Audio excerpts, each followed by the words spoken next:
കർത്താവിന് മഹത്വം. परमेश्वर के मीठे नाम को महिमा हो. ഇന്നലെ നാം വായിച്ച അതേ ദൈവവചന ഭാഗത്തിലേക്ക് നിങ്ങളുടെ ശ്രദ്ധ തിരിക്കുന്നു. कल जिस वचन के उस भाग को हम पढ़े उसी भाग की ओर आपके ध्यान को मैं ले जाना चाहता हूँ. ലൂക്കോസിന്റെ സുവിശേഷം 9-ാം അധ്യായം 44-ാം വചനം. लूका की सुसमाचार 9वां अध्याय 44वां वचन. നിങ്ങൾ ഈ വാക്ക് ശ്രദ്ധിച്ച് കേട്ടുകൊള്ളുവിൻ. മനുഷ്യപുത്രൻ മനുഷ്യരുടെ കയ്യിൽ ഏൽപ്പിക്കപ്പെടുവാൻ പോകുന്നു എന്ന് പറഞ്ഞു. जो बातें मैं तुमसे कह रहा हूं उन्हें ध्यान से सुनो. मनुष्य का पुत्र मनुष्यों के हाथों सौंपा जाने वाला है. ലൂക്കോസിന്റെ സുവിശേഷം 4-ാം അധ്യായത്തിന്റെ 14 മുതൽ 9-ാം അധ്യായത്തിന്റെ 50-ാം വാക്യം വരെ കർത്താവിൻ്റെ ഗലീലയിലുള്ള ശുശ്രൂഷയെക്കുറിച്ചാണ് ലൂക്കോസ് രേഖപ്പെടുത്തുന്നത്. लूका की सुसमाचार 4:14 से 9:50 तक परमेश्वर यीशु मसीह के गलीली की सेवकाई के बारे में विवरण हम पाते हैं. ഈ വായിച്ച വേദഭാഗത്തിലേക്ക് നമ്മൾ വരുമ്പോൾ യേശുവിൻ്റെ ഗലീലയിലെ ശുശ്രൂഷകൾ വേഗത്തിൽ സമാപനത്തിലേക്ക് വരുന്ന ഒരു ഘട്ടമാണ്. हम जिस वचन को मनन के लिए है उस भाग को जब हम पढ़े हम एक बात समझते हैं कि यीशु मसीह के सेवकाई गलीली में समाप्त होने आया है. അവിടുത്തെ പരസ്യ ശുശ്രൂഷകൾ ഇതിന് തൊട്ടുള്ള വചനത്തിൽ നമ്മൾ കാണുന്നത് ഏകദേശം സമാപിച്ച ശേഷം അവിടുന്ന് പിന്നെയും വളരെ വ്യക്തമായി പ്രൈവറ്റായി ശിഷ്യന്മാരെ പഠിപ്പിക്കുന്ന ഒരു ഭാഗമാണ് താഴോട്ട് നമ്മൾ വായിക്കുന്നത്. इसके पहले वचनों में 9वां अध्याय में यीशु मसीह का सार्वजनिक सेवकाई गलीली में खत्म हुआ और अब सेवकाई वो लोगों के साथ व्यक्तिगत रूप में अपने चेलों से बात कर रहा है. കർത്താവ് ഈ 44 മുതലുള്ള വാക്യങ്ങളിൽ 9-ന്റെ 50 വരെയും ഫോക്കസ് ചെയ്യുന്നത് ശിഷ്യന്മാരെ പഠിപ്പിക്കാനാണ്. പഠിപ്പിക്കുന്ന ചില പാഠങ്ങളാണ് നമ്മളവിടെ കാണുന്നത്. 44वां वचन से 50वां वचन तक यीशु मसीह अपने चेलों को कुछ अहम बात सिखा रहे हैं. 9-ന്റെ 51 മുതൽ 19-ാം അധ്യായത്തിന്റെ 27 വരെ കർത്താവ് ശിഷ്യന്മാരുമൊത്ത് യെരുശലേമിലേക്ക് കടന്നു പോകുന്നതാണ് നമ്മൾ കാണുന്നത്.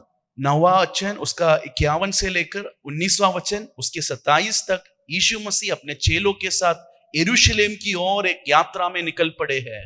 ആ വേദഭാഗങ്ങളിലും കർത്താവ് ശിഷ്യന്മാരെ പഠിപ്പിക്കുന്ന വളരെ ആഴമേറിയ സത്യങ്ങൾ നമുക്ക് കാണുവാൻ കഴിയും. उस वचनों में भी यरूशलेम की यात्रा में बहुत गहरी सच्चाइयां यीशु मसीह अपने चेलों को सिखा रहे हैं. ഈ 44-ാം വാക്യത്തിൽ ഒരു പ്രത്യേക സാഹചര്യത്തിൽ ശിഷ്യന്മാരുടെ അറ്റൻഷൻ കർത്താവ് പ്രധാന ദൂതിലേക്ക് തിരിച്ചു കൊണ്ടുവരികയാണ്. इस 44वां वचन में यीशु मसीह अपने चेलों के ध्यान को एक प्रत्येक अहम संदेश की ओर ले जा रहे हैं. മനുഷ്യപുത്രൻ മനുഷ്യരുടെ കയ്യിൽ ഏൽപ്പിക്കപ്പെടുവാൻ പോകുന്നു എന്ന് പറഞ്ഞു. मनुष्य का पुत्र मनुष्यों के हाथ में पकड़वा देने वाले हैं. ശരിക്കും ലൂക്കോസ് അത് വിവരിക്കുമ്പോൾ ഒരു കൺസൈസ്ഡ് ഫോമാണ്. लूका जब इस संदेश को यीशु मसीह के पकड़वा जाने के बारे में वर्णन करता है वो बहुत छोटी शब्दों में करता है. എന്നാൽ ഇതിന്റെ പാരലൽ പാസേജുകൾ മത്തായിലും മർക്കോസിലും ഒക്കെ ഉണ്ട്. और मत्ती और मरका के सुसमाचार में मरकुस के सुसमाचार में इन्हीं बातों को बड़ी गहराई से हम पाते हैं. മർക്കോസ് 9-ന്റെ 31 ഒരു ഫുള്ളർ വേർഷൻ ഉണ്ട്. 9:31 मरकुस के सुसमाचार में इसी बात का विवरण हम पाते हैं. ഞാനത് വായിക്കാം. मैं वो पढ़ता हूं. അവൻ തൻ്റെ ശിഷ്യന്മാരെ പഠിപ്പിച്ചവരോട് മനുഷ്യപുത്രൻ മനുഷ്യരുടെ കയ്യിൽ ഏൽപ്പിക്കപ്പെടും. അവർ അവനെ കൊന്നിട്ട് 3 നാൾ കഴിഞ്ഞ ശേഷം അവൻ ഉയർത്തെഴുന്നേൽക്കും എന്ന് പറഞ്ഞു. देखिए हम इधर क्या पाते हैं. यीशु मसीह वह अपने चेलों को उपदेश देते और उनसे कहता था मनुष्य का पुत्र मनुष्यों के हाथ में पकड़वा जाएगा और वे उसे मार डालेंगे और वह मरने के 3 दिन बाद जी उठेंगे. അപ്പോൾ 44-ന്റെ ആദ്യ ഭാഗത്തിൽ ശിഷ്യന്മാർ ശ്രദ്ധിച്ച് കേൾക്കണം എന്ന് കർത്താവ് ഉദ്ദേശിക്കുന്നത് ഈ ക്രൂശിന്റെ സന്ദേശമാണ്. यीशु मसीह क्या चाहते हैं? 9 का 44 लूका के सुसमाचार में अपने चेले लोग ध्यान से एक बात को सुनना है, क्रूस की उस संदेश को सुनना ആ है. പ്രധാനപ്പെട്ട സന്ദേശമാണ് നമ്മൾ ഇന്നലെ മുതൽ ധ്യാനിച്ചുകൊണ്ടിരിക്കുന്നത്. और कल से इस अहम मुख्य संदेश को हम साथ में मनन कर रहे हैं. സാഹചര്യങ്ങൾ നിമിത്തം പ്രധാന സന്ദേശത്തിൽ നിന്ന് ശ്രദ്ധ മാറിപ്പോയ ശിഷ്യജനത്തോടുള്ള കർത്താവിന്റെ അടിയന്തര സന്ദേശമാണിത്. जिस चेलों का ध्यान बड़ी बात से अहम संदेश से भटक गया था, उन चेलों को परमेश्वर देने वाला सबसे खास संदेश है इस वचनों में.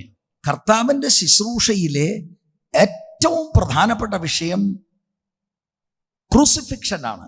परमेश्वर यीशु मसीह के सेवकाय में सबसे प्रथम विषय उसकी क्रूस की मृत्यु है. പ്രധാന സന്ദേശം യേശുക്രിസ്തുവിന്റെ ക്രൂശ് മരണമാണ്.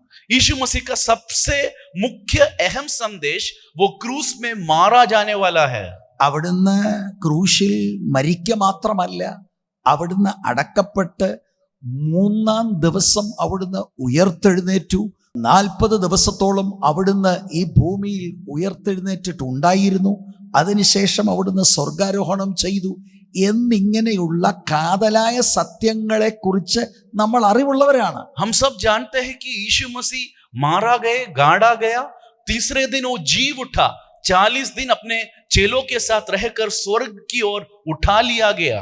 അവിടുത്തെ രണ്ടാം വരവിന് വേണ്ടി നമ്മൾ കാത്തിരിക്കുന്നവരുമാണ്. उसके दूसरी आगमन के लिए हम बाट जो रहे हैं.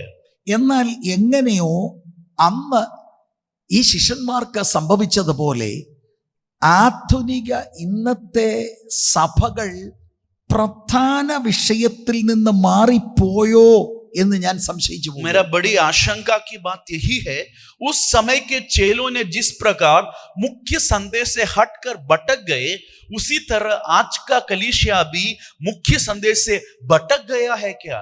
ഇന്നും യേശുവിന്റെ നാമത്തിൽ രോഗികൾ സൗഖ്യമാകും. आज भी यीशु के नाम में बीमार चंगे होते हैं. യേശുവിന്റെ നാമത്തിൽ ഭൂതങ്ങൾ വിട്ടുപോകും. आज भी दुष्टात्मा छुटकारा पाकर स्वतंत्र होते हैं. യേശുവിന്റെ നാമത്തിൽ മരിച്ചവർ ഉയർത്തെഴുന്നേൽക്കും. आज भी यीशु के नाम में मुर्दे जी उठते हैं. ഇതൊന്നും തീർന്നു പോയിട്ടില്ല. ये सेवकाई कुछ खत्म नहीं हुआ है. ഇതെല്ലാം ഇന്നും ദൈവസഭയിലൂടെ കർത്താവ് ചെയ്യുന്നു എന്ന് വിശ്വസിക്കുന്ന ഒരാളാണ് ഞാൻ. मैं पूरी रूप से विश्वास करता है आज भी परमेश्वर ये सेवकाई अपनी कलीसिया में कर रहा है.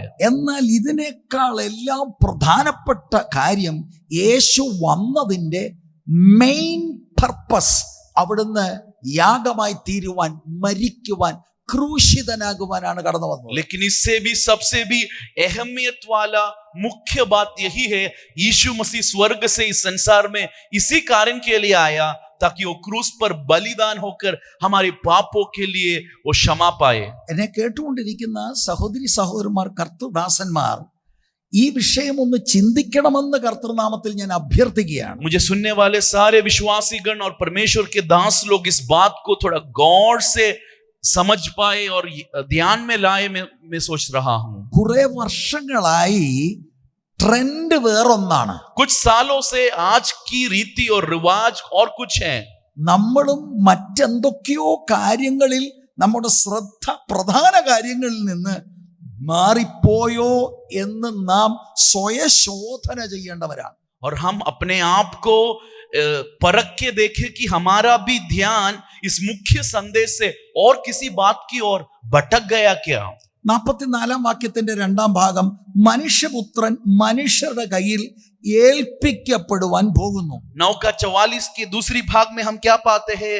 मनुष्य का पुत्र मनुष्यों के हाथ में पकड़वाया जाने वाला है. ഇന്നലെ നാം ചിന്തിച്ചതാണ്, ആരാണ് കർത്താവിനെ മനുഷ്യരുടെ കയ്യിൽ ഏൽപ്പിച്ചു കൊടുത്തത്. कल हमने मनन किया परमेश्वर यीशु मसीह को किसने मनुष्यों के हाथ में पकड़वाया. മാനുഷികമായി ചിന്തിച്ചാൽ मानसिक रूप से हम जब सोचे, മൂപ്പന്മാർ, उस समय के ये महान लोग, മഹാപുരോഹിതന്മാർ, महायाजक लोग, ശാസ്ത്രിമാർ, शास्त्री लोग, യഹൂദ മത അനുസാരികൾ, यहूदे धर्म के नेतृत्व, യൂദാസ്, यूदा, പീലാത്തോസ്, पिलातुस, ഇവരെല്ലാം കർത്താവായ യേശുക്രിസ്തുവിനെ ഏൽപ്പിച്ചു കൊടുത്തതിൽ കുറ്റക്കാരാണ്. इन सभी को यीशु मसीह को पकड़वाने में जिम्मेदारी है, वो गुनहगार है. എന്നാൽ ഇന്നലെ ഞാൻ അപ്പോസ്തല പ്രവൃത്തി 2:23 വാക്യം വായിച്ചിരുന്നു. कल हम प्रेरितों के काम 2:23 हमने पढ़ा था. ആത്യന്തികമായി ദൈവം തന്നെ ആയിരുന്നു യേശുവിനെ ഏൽപ്പിച്ചു കൊടുത്തത്. परमेश्वर यीशु मसीह को पकड़वाने का अंतिम कारण उसका पूर्ण एक ही व्यक्ति पर जाता है. परमेश्वर की ठहरी हुई योजना से यीशु मसीह पकड़वाया गया. ഞാൻ ആ വാക്യം ഇന്ന് ഒന്നുകൂടെ വായിക്കുകയും വേറെ ചില വാക്യങ്ങളിലൂടെ അതിനോട് ചേർന്ന് വായിക്കാൻ താല്പര്യപ്പെടുകയാണ്. आज उस वचन को मैं एक और बार पढ़कर आगे जाना चाहूंगा. ദൈവം നിങ്ങൾക്ക് കാണിച്ചു തന്ന പുരുഷനായ നസറേനായ യേശുവിനെ ദൈവം തൻ്റെ സ്ഥിര നിർണയത്താലും, അതായത് predetermined plan, deliberate plan, മുന്നറിവിനാലും, ഫോർ നോളേജ് ഏൽപ്പിച്ചിട്ട് നിങ്ങൾ അവനെ അധർമ്മികളുടെ കയ്യാൽ തറപ്പിച്ച് കൊന്നു. प्रेरितों के काम का 2:23 में हम क्या पढ़ते हैं?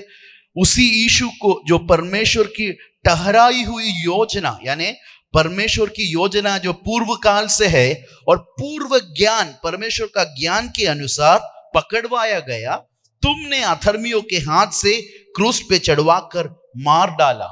ഇതിന്റെ അർത്ഥം, इसका अर्थ ദൈവം അക്ഷരാർത്ഥത്തിൽ യേശുവിനെ കൊന്നു എന്നല്ല. परमेश्वर पिता ने यीशु मसीह को मार दिया या सीधे आम यीशु मसीह को पकड़वाया, ऐसा नहीं. ഇതിന്റെ അർത്ഥം ദൈവം നമ്മുടെ വാഴ്ത്തപ്പെട്ട കർത്താവിനെ യഹൂദന്മാർ, റോമാക്കാർ കർത്താവിനെ ഉപദ്രവിക്കാനും കൊല്ലുവാനും ഏൽപ്പിച്ചു കൊടുത്തു. इसका अर्थ पिता परमेश्वर ने रोमियों और यहूदियों और इन सिपाही लोग यीशु मसीह पर ऐसे आक्रमण करने के लिए यीशु मसीह को उनके हाथों में सौंप दिया, उसका अनुमति दिया. നമ്മൾ ആ വായിച്ച വാക്യത്തിന്റെ ഊന്നൽ എന്ന് പറയുന്നത് ഗോഡ്സ് സോവറിൻ നോളജ്. परमेश्वर का पूर्व ज्ञान है इस वचन का अहम बात. ദൈവം അത് അനുവദിച്ചു. परमेश्वर ने उसको अनुमति दिया. മറ്റ് 2-3 വാക്യം വായിക്കാം. और 1-2 वचन में पढ़ता हूं. അപ്പോസ്തല പ്രവൃത്തി 3:18. प्रेरितों के काम 3:18 वचन.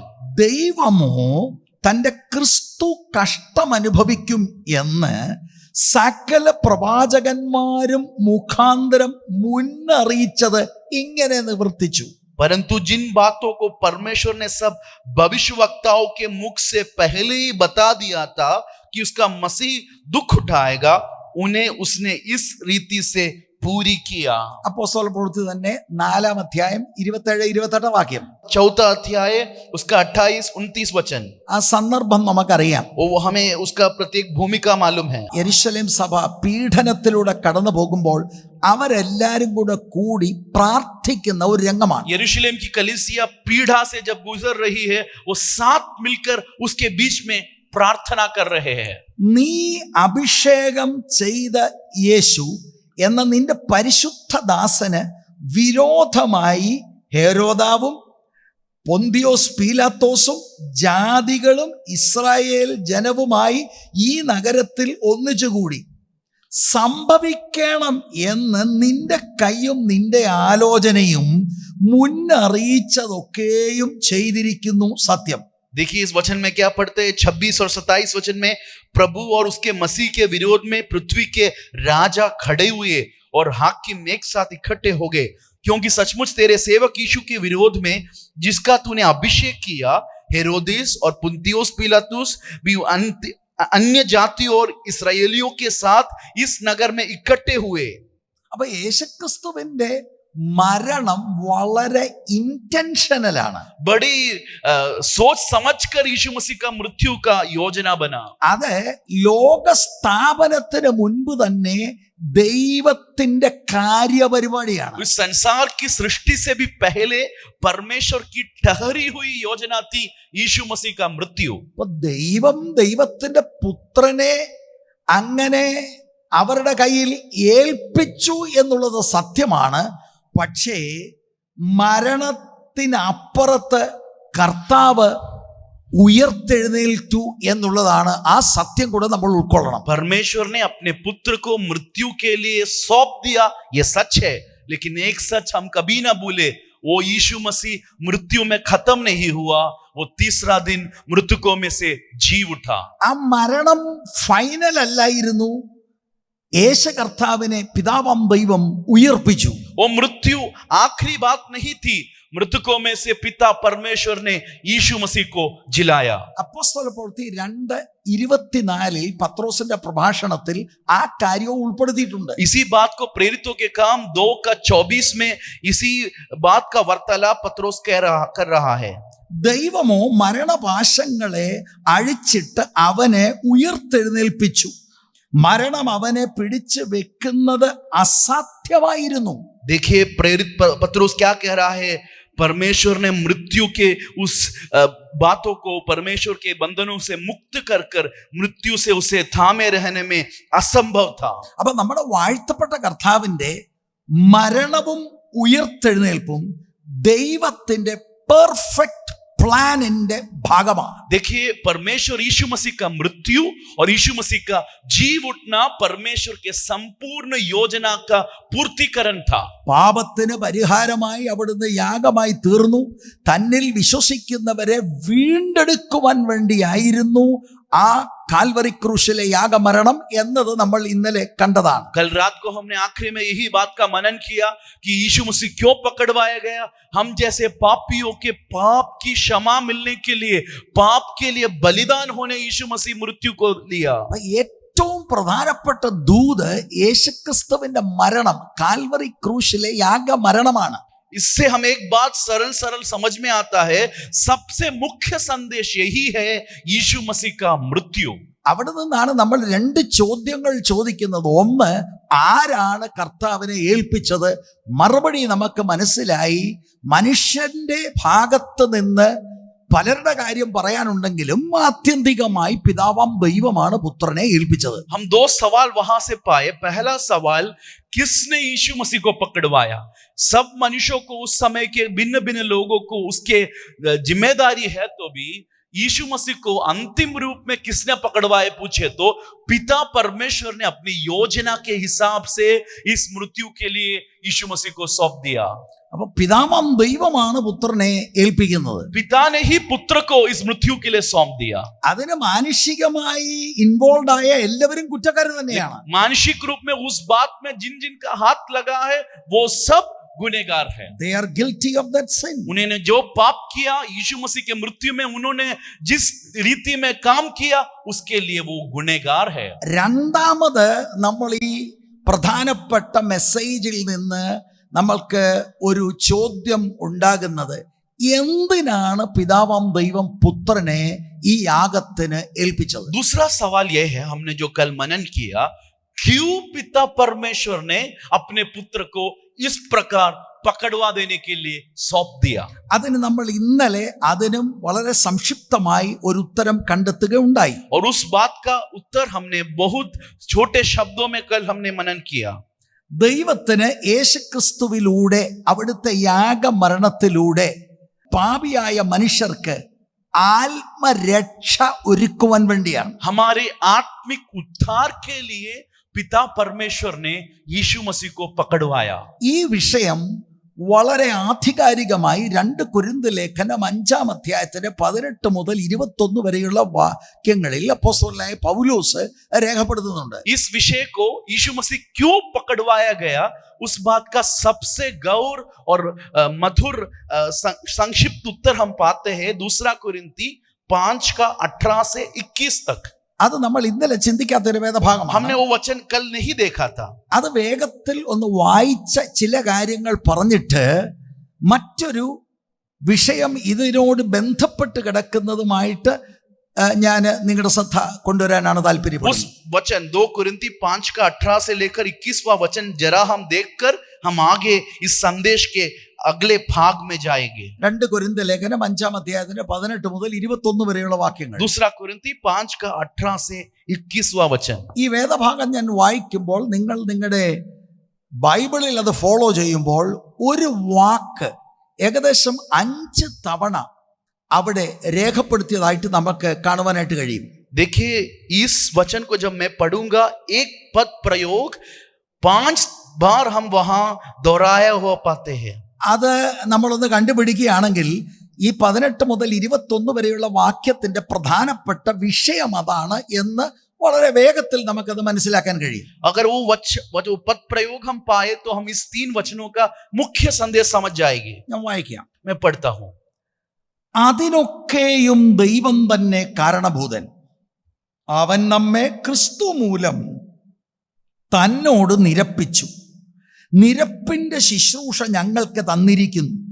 ദൈവം ലോകത്തിന് ലംഘനങ്ങളെ കണക്കിടാതെ ലോകത്തെ ക്രിസ്തുവിൽ തന്നോട് നിരപ്പിച്ചു പോന്നു.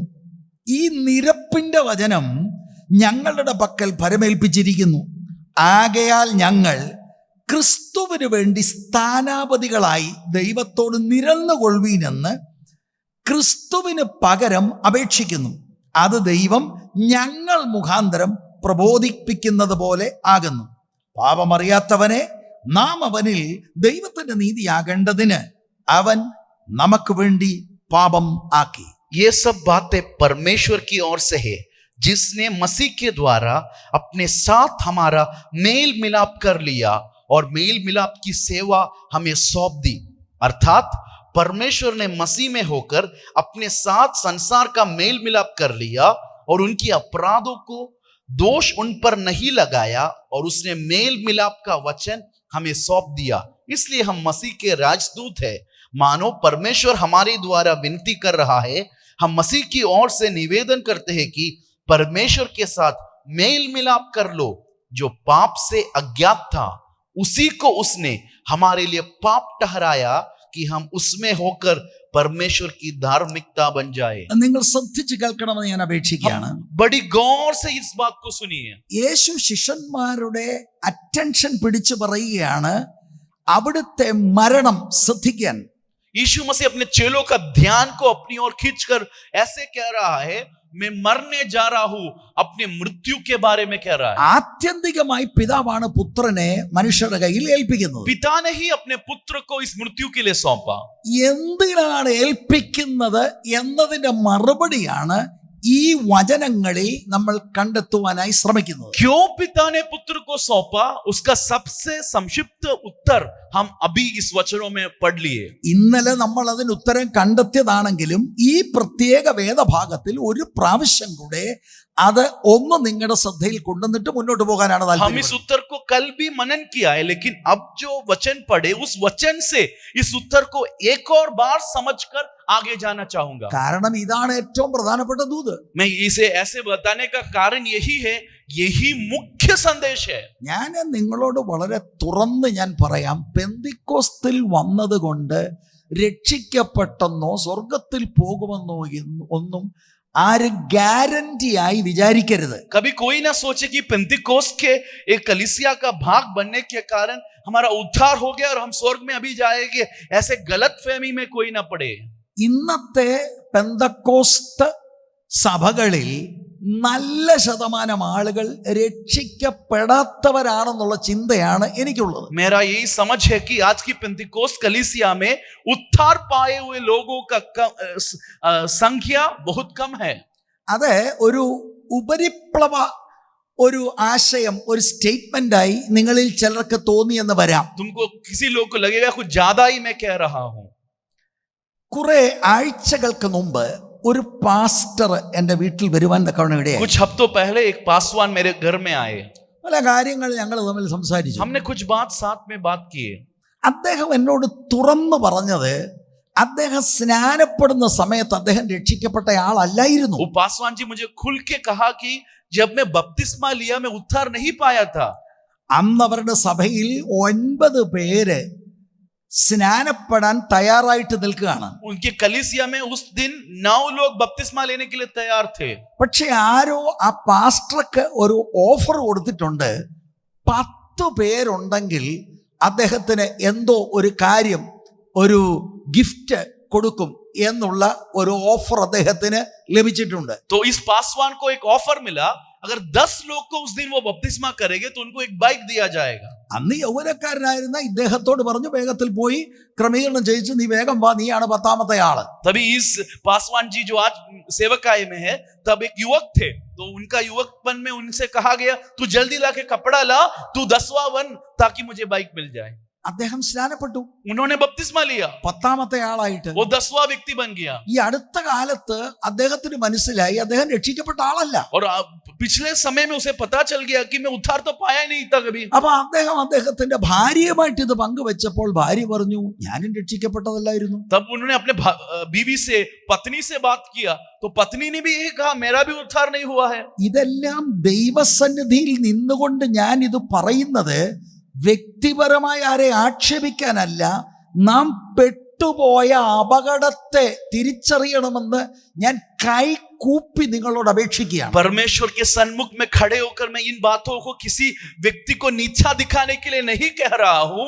मैं दिल खोलकर, हाथ जोड़कर आपसे कहना चाहूंगा, हम एक बड़ी विपत्ति में पड़ गए हैं. ഇന്നലെ ഇതിന് ഉത്തരം കണ്ടെത്തു, ഇന്ന് നീ അത് പിന്നെ എന്തിനാ റിപ്പീറ്റ് ചെയ്യുന്നത് എന്ന ചോദ്യം ആരുടെയെങ്കിലും ഉള്ളിലുണ്ടെങ്കിൽ, പ്രിയപ്പെട്ടവരെ, ക്രൂശിന്റെ സാധ്യത മറന്നുപോയ ഒരു സമൂഹമായി മാറിയിരിക്കുകയാണ് ബഹുഭൂരിപക്ഷം പെന്തക്കോസ്റ്റൽ പീപ്പിൾ. आप में किसी को ये सवाल होगा, आपने कल तो इसका उत्तर दिया, फिर से उसी विषय पर आप क्यों खड़े हो? मेरा यही अनुरोध है, आज का पेंतिकोस्त का समूह उद्धार और क्रूस की जो अर्थ है और यीशु मसीह का बलिदान का जो अनुग्रह है, वो समझने में हम कई जगहों में हम पराजित हो गए हैं. വേറൊരു അനുഭവം പറയാം. दूसरा एक अनुभव मैं कहता हूं. ഇവിടെ ഞാൻ ശുശ്രൂഷിക്കുന്ന സഭയിൽ കുറെ നാളുകൾക്ക് മുമ്പ് ഒരു യുവാവിന്റെ വിവാഹം നടന്നു. मेरे इस कलीसिया में कुछ समय पहले एक युवक का शादी हुआ. മറ്റൊരു മെയിൻ ലൈൻ ചർച്ചിലെ അംഗമായിരിക്കുന്ന ഒരു മകളെയാണ് അദ്ദേഹം വിവാഹം കഴിച്ചത്. दूसरे एक पेंतिकोस्त कलीसिया से एक युवती को उसने विवाह किया. അവള് യൂത്ത് മൂവ്മെന്റിൽ മുൻപന്തിയിൽ നിന്ന് ശുശ്രൂഷിച്ചവളും ആത്മനിറവുണ്ട് എന്ന് അഭിമാനിച്ച് അന്യഭാഷയിൽ ആരാധിക്കുന്ന ഒരു കുട്ടിയാണ്. उनके ब्याह से पहले ही वो सेवकाई में, उस कलीसिया के, उस समूह के यूथ मूवमेंट में आगे थी और अन्य भाषाओं में परमेश्वर की महिमा कर कर वो एक आत्मपूर्ण व्यक्ति है ऐसे समझती थी.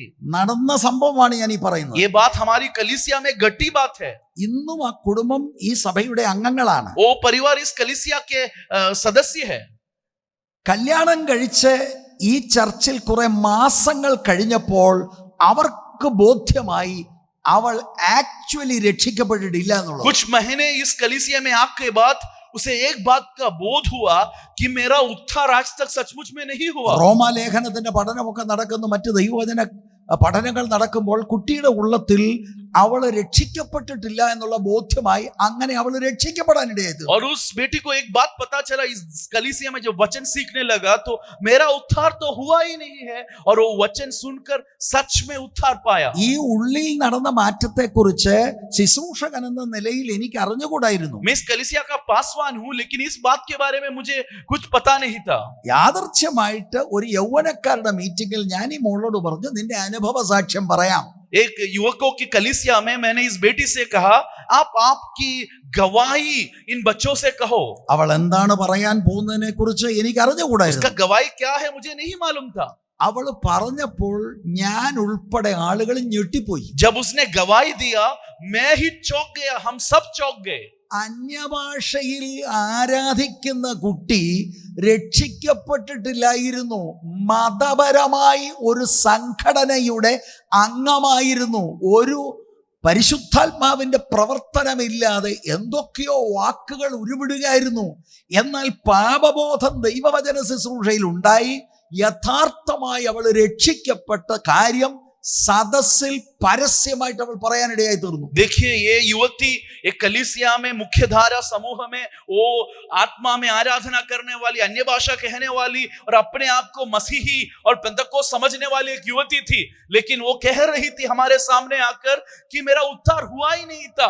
मैं वचन अभी सुनकर इन दिनों में पाप का बोध होकर इस कलीसिया में आके बाद मुझे उद्धार हुआ. जब उसने कहा हम सब चौंक गए. പിതാവാം ദൈവം പുത്രനെ ക്രൂശിക്കപ്പെടുവാൻ ഏൽപ്പിച്ചു കൊടുത്തതിന്റെ പിൻപിൽ പ്രത്യേക ഉദ്ദേശമുണ്ട്.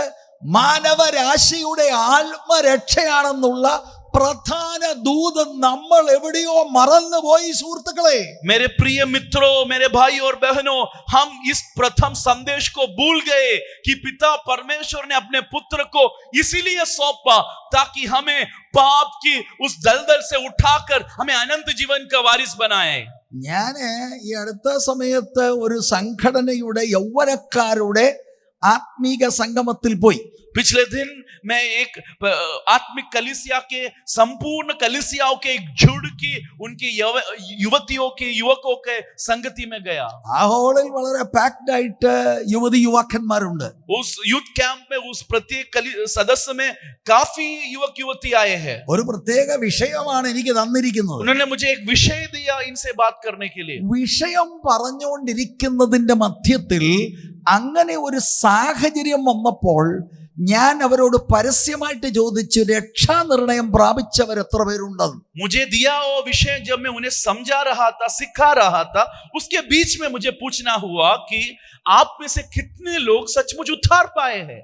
അതിശോക്തി കൂടാതെ ഞാൻ പറയാം, എന്റെ ഒരു നിഗമനത്തിൽ 5% കുട്ടികളാണ് കരമുയർത്തിയത്. देखिए, आपको ये सुनकर चौंकना हो न जाए, 5% बच्चे हाथ उठाए, उन्होंने उद्धार पाया कर उन्हें कह पाए. ഇത് പെന്തക്കോസ്ത് സമൂഹമാണ്. ये एक पेंतेकोस्त समूह की मुख्य जनरल कैंप की बात कर रहा हूं. ഞാൻ സുവിശേഷം പറഞ്ഞ് ആഹ്വാനം കൊടുത്തു. അന്ന് പകൽ കുട്ടികളിൽ ചിലര് രക്ഷിക്കപ്പെടുവാനിടയായി. और उस दिन में सुसमाचार कहकर उन्हें एक आमंत्रण दिया और उन बच्चों में से कुछ लोग परमेश्वर को अपने उद्धारकर्ता के रूप पर स्वीकार किए. പ്രധാന വിഷയത്തിൽ നിന്ന് രോഗസൗഖ്യം മറ്റ് ചില കാര്യങ്ങളിലേക്ക് നമ്മുടെ ശ്രദ്ധ മാറുമ്പോൾ ഇതിൽ പതിയിരിക്കുന്ന അപകടത്തെ ദൈവസഭ തിരിച്ചറിയണം. परमेश्वर के लोग और कलीसिया इस बात को समझे, जब हम मुख्य संदेश से हमारा ध्यान भटक कर चंगाई हो, छुटकारा हो, दूसरे किसी विषय पर हम ज्यादा ध्यान दे तो उधर एक बड़ा एक नुकसान हमें है. മനുഷ്യന് പരിഹരിക്കാൻ കഴിയാത്ത, അവനെ ബന്ധിച്ചിരിക്കുന്ന പാപത്തിൽ നിന്ന് അവനെ വീണ്ടെടുക്കാൻ വേണ്ടിയാണ് പിതാവ് ലോക സ്ഥാപനത്തിന് മുൻപ് ദൈവത്തിന്റെ പുത്രനായ യേശുവിന്റെ ഈ കാൽവറി ക്രൂശ് മരണം പ്ലാൻ ചെയ്തിരിക്കുന്നത്. देखिए, परमेश्वर पिता ने अपने पुत्र को इस तरह क्रूस में बलिदान होने के लिए सौंपा, क्योंकि ताकि हम नाश ना हो, हमें उद्धार मिले, पाप के चंगुल से हमें छुटकारा दे. അല്ലാതെ നമ്മൾ ഫ്ലാറ്റ് മേടിച്ചതോ വീട് വെച്ചതോ വസ്തു മേടിച്ചതോ വണ്ടി മേടിച്ചതോ അല്ല മുഖ്യ വിഷയം. हमने घर लिया, हमने मकान खरीदा, हमने गाड़ी खरीदा, हमारे बच्चे किस दूसरे देश गए, ये कुछ नहीं है मुख्य विषय. പ്രധാന വിഷയത്തിൽ നിന്ന് ഫോക്കസ് മാറിയെങ്കിൽ ഇന്ന് രാത്രിയിലും നമ്മൾ ഈ വിഷയം ആവർത്തിച്ച് കേൾക്കണം.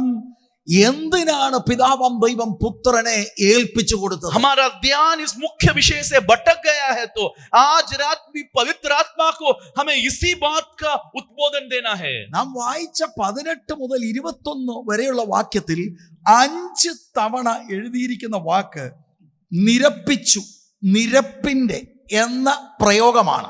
5 का 18 से 21 तक दूसरी कोरिन्थियों की पत्रिका में हमने जो पढ़ा वचन है, उधर 5 बार एक शब्द है, मेल मिलाप. ഇംഗ്ലീഷിൽ റീകൺസിലിയേഷൻ എന്ന വാക്ക്. मेल मिलाप करके वो पद है इंग्लिश में रिकंसिलिएशन. എന്താ ഈ വാക്കിന്റെ അർത്ഥം? ये मेल मिलाप का अर्थ क्या है? രണ്ട് പാർട്ടികൾ തമ്മിൽ ഉണ്ടായ അസ്വസ്ഥത, വഴക്ക് നിമിത്തം രണ്ടുപേര് അകന്നുപോയി. അകന്നുപോയ രണ്ടുപേരെ അടുപ്പിക്കുക, നിരപ്പിക്കുക, അനുരഞ്ജനപ്പെടുത്തുക എന്ന ആശയമാണ് ഈ നിരപ്പ് എന്ന വാക്കിൽ അന്തർലീനമായി കിടക്കുന്നത്. ये मेल मिलाप जो शब्द है, मेल करना का मतलब है जब दो लोग दुश्मनी में आकर दो लोग के बीच में कुछ झगड़ा होकर उनमें एक भिन्न आई, उन्हें मेल मिलाप कर वापस साथ में लाना, यही है मेल मिलाप का अर्थ. നമ്മുടെ ഓഫീസുകളിലൊക്കെ അങ്ങനെയുള്ള അനുഭവങ്ങൾ നമുക്കുണ്ടായിട്ടുണ്ടാവാം. देखिए हमारे कामकाज के जगहों में ऐसा अनुभव हमें होगा. ഒരുമിച്ച് ജോലി ചെയ്യുന്നവർ തമ്മിൽ എന്തോ ആശയക്കുഴപ്പമൊക്കെ ഉണ്ടായി അകന്നു പോകുന്ന അനുഭവം, പിന്നെ ആരോ വന്ന് നമ്മളെ രണ്ട് കൂട്ടരെയൊക്കെ അടുപ്പിക്കുന്ന നിരപ്പിക്കുന്ന അനുഭവങ്ങളൊക്കെ നിങ്ങളിൽ പലർക്കും ഉണ്ടായിട്ടുണ്ടാകാം. देखिए आपके जीवन में, आपके कामकाज में, कारोबार में सब जब दो लोग के बीच में कुछ गलतफहमी होकर, दुश्मनी होकर वो दो अलग अलग राह में चले गए, लेकिन कोई बीच में आकर उन दोनों की बातों को समझकर उन्हें साथ में मेल मिलाप किया. ഇപ്പോഴത്തെ കാലഘട്ടത്തിൽ ഭാര്യ-ഭർതൃ ബന്ധത്തിൽ ഈ കാര്യങ്ങൾ ഉണ്ടാകാറുണ്ട്. അകന്നു പോകുന്നവരെ നിരപ്പിക്കുന്ന അനുഭവങ്ങൾ. देखिए पारिवारिक जीवन में ऐसे बातें आज बहुत साधारण रूप से होता है. पति पत्नी में जब किसी बात में विकल्प होता है, उन्हें साथ में ले आने की कोशिश करते हैं. മാതാപിതാക്കൾ മക്കൾ തമ്മിൽ ഇങ്ങനെ അനുഭവങ്ങൾ ഉണ്ടാകാറുണ്ട്. അങ്ങനെയുള്ളവരെ നമ്മൾ നിരപ്പിക്കുന്നു. हम माता पिता और बच्चों में ऐसे अनुभव देखे हैं, उन्हें भी हम साथ ले आने की कोशिश करते हैं. ഇതെല്ലാം ഭൗതിക തരത്തിലുള്ള ഉദാഹരണങ്ങൾ ഞാൻ പറഞ്ഞതാണ്. ये भौतिक दुनिया की नमूना में आपसे कह रहा हूं. ഇവിടെ എഴുതിയിരിക്കുന്നത് ദൈവവും മനുഷ്യനും തമ്മിൽ അകന്നുപോയി. देखिए इधर का विषय मनुष्य और मनुष्य के बीच में नहीं, परमेश्वर और मनुष्य के बीच में बड़ा अंतर आ गया. ആദാം പാപം ചെയ്തത് നിമിത്തം മനുഷ്യരാശിയിലേക്ക് പാപം കടന്നു. അങ്ങനെ വിശുദ്ധനായ ദൈവത്തിന് മുൻപിൽ ഊഷ്മള കൂട്ടായ്മയില്ലാതെ അകന്നുപോയി മനുഷ്യരാശി. देखिए आदम ने जब पाप किया, उसने परमेश्वर की महिमा को खो बैठा ही नहीं, वो परमेश्वर से अलग हो गया, दूर हो गया. जब आदम परमेश्वर के सम्मुख से दूर हो गया, उस कारण से आदम की संतानों में सब मनुष्य परमेश्वर से दूर हो गए और एक बड़ा अंतर आ गया. ഈ അകന്നുപോയ മനുഷ്യനെ തന്നോട് അനുരഞ്ജനപ്പെടുത്താൻ, നിരപ്പിക്കാൻ ദൈവം തമ്പുരാൻ, പിതാവാം ദൈവം മുൻകൈയെടുക്കുകയാണ്. देखिए जो मनुष्य परमेश्वर से दूर हो गया, ये दूर हुए मनुष्य को परमेश्वर की ओर लौट लाने के लिए परमेश्वर एक बात कर रहा है. ആ 18ാം വാക്യത്തിന്റെ ആരംഭം, അതിനൊക്കെയും ദൈവം തന്നെ കാരണഭൂതൻ. देखिए 18 वचन का पहला प्रयोग हम देखिए, इन सब बातों के लिए परमेश्वर ही कारण है. അതിനൊക്കെയും എന്തിന്? 17ാം വാക്യം, ഒരുത്തൻ ക്രിസ്തുവിലായാൽ അവൻ പുതിയ സൃഷ്ടിയാകുന്നു, പഴയത് കഴിഞ്ഞുപോയി, ഇതാ അത് പുതുതായി തീർന്നിരിക്കുന്നു. ആ അത്ഭുതത്തിന് കാരണഭൂതൻ ദൈവമാണ്. देखिए किसके लिए परमेश्वर कारण है, परमेश्वर के ओर से है बोले तो 17वां वचन, जो मसीह में है वो एक नया सृष्टि है, पुराना सब बीत गया, देखो सब नया हो गया. कैसे नया हुआ? इसका कारणहार परमेश्वर है. അടുത്ത പ്രയോഗം, അവൻ നമ്മെ ക്രിസ്തു മൂലം തന്നോട് നിരപ്പിച്ചു. देखिए दूसरा प्रयोग हम क्या पाते हैं, जिसने मसीह के द्वारा अपने साथ हमारा मेल मिलाप कर लिया. അതെങ്ങനെയാണെന്നുള്ളതിന്റെ ഉത്തരമാണ് 21ാം വാക്യം. देखिए 21वां वचन में हम पाते हैं कैसे परमेश्वर ने मसीह के द्वारा मेल मिलाप किया. അപ്പൊ ഞാൻ അവിടേക്ക് വേഗത്തിൽ വരാം. मैं उधर जल्दी में आता हूं. അതിനൊക്കെയും ദൈവം തന്നെ കാരണഭൂതൻ, അവൻ നമ്മെ ക്രിസ്തു മൂലം തന്നോട് നിരപ്പിച്ചു, നിരപ്പിന്റെ ശുശ്രൂഷ ഞങ്ങൾക്ക് തന്നിരിക്കുന്നു. देखिए मसीह के द्वारा परमेश्वर के साथ हमारा मेल मिलाप हुआ ही नहीं, उसने मेल मिलाप का सेवकाई हमें दिया है. നിരപ്പിന്റെ ശുശ്രൂഷ ഞങ്ങൾക്ക് തന്നിരിക്കുന്നു എന്ന് 18ാം വാക്യത്തിലുണ്ട്. 18वां वचन में मेल मिलाप का सेवकाई के बारे में हम पाते हैं. 19ാം വാക്യത്തിന്റെ 2ാം ഭാഗത്തിൽ ഈ നിരപ്പിന്റെ വചനം ഞങ്ങളുടെ പക്കൽ ഭരമേൽപ്പിച്ചിരിക്കുന്നു. और 19वां वचन में मेल मिलाप का सेवकाई हमें दिया है. ഈ ശുശ്രൂഷയും ഈ നിരപ്പിന്റെ വചനവും ഇത് ഞങ്ങളെല്ലാം കൂടെ കമ്മിറ്റി കൂടി കണ്ടെടുത്തതൊന്നുമല്ല, ഇത് ഞങ്ങൾക്ക് ഭരമേൽപ്പിക്കപ്പെട്ടിരിക്കുകയാണ്. देखिए पौलुस क्या कह रहा है, मेल मिलाप का सेवकाई हो, मेल मिलाप का वचन हो, हमने साथ में बैठकर कमिटी ने आयोजन किया नहीं है, ये परमेश्वर ने हमें सौंपा है. അകന്നുപോയ മനുഷ്യനെ നിരപ്പിക്കാൻ പിതാവ് പുത്രനിലൂടെ ആ നിരപ്പിന്റെ പ്രവൃത്തി ചെയ്തു. देखिए दूर हुए संसार के मनुष्यों को परमेश्वर की ओर खींच ले आने के लिए मसीह के द्वारा परमेश्वर एक सेवकाई शुरू कर रहा है. അകന്നു പോകാൻ കാരണം പാപമാണ്. और परमेश्वर और मनुष्य दूर होने का कारण पाप है. അകന്നുപോയ മനുഷ്യനെ ദൈവത്തോട് അടുപ്പിക്കണമെങ്കിൽ ഈ പാപ വിഷയത്തിനാണ് പരിഹാരം और കൊണ്ടുവരുന്നത്. इस मनुष्य और परमेश्वर के बीच में जो दूरी आया है, वो दूरी हटना है तो पाप का समाधान होना है. അതാണ് 19-ാം വാക്യം. वो है 19वां वचन. ദൈവം ലോകത്തിന് ലംഘനങ്ങളെ കണക്കിടാതെ ലോകത്തെ ക്രിസ്തുവിൽ തന്നോട് നിരപ്പിച്ചു പോകുന്നു. अर्थात परमेश्वर ने मसीह में होकर अपने साथ संसार को मेल मिलाप कर लिया और उनके अपराधों का दोष उन पर नहीं लगाया. പാപങ്ങളെ കണക്കിടാതെ ക്രിസ്തുവിൽ ഈ ലോകത്തെ ദൈവം തന്നോട് നിരപ്പിക്കുകയാണ്. अपराधों का दोष मनुष्य पर डाले बिना मसीह के द्वारा हमें अपने पास लाया. എന്നിട്ട് 20-ാം വാക്യം, और 20वां वचन, ആകയാൽ ഞങ്ങൾ ക്രിസ്തുവിന് വേണ്ടി സ്ഥാനാപതികളായി ദൈവത്തോട് നിരന്നുകൊള്ളുവീൻ എന്ന് ക്രിസ്തുവിന് പകരം അപേക്ഷിക്കുന്നു. और मसीह के राजदूत बनकर मसीह के खिलाफ हम आपसे अनुरोध करते हैं, मसीह के ओर से परमेश्वर के साथ मेल मिलाप कर लो.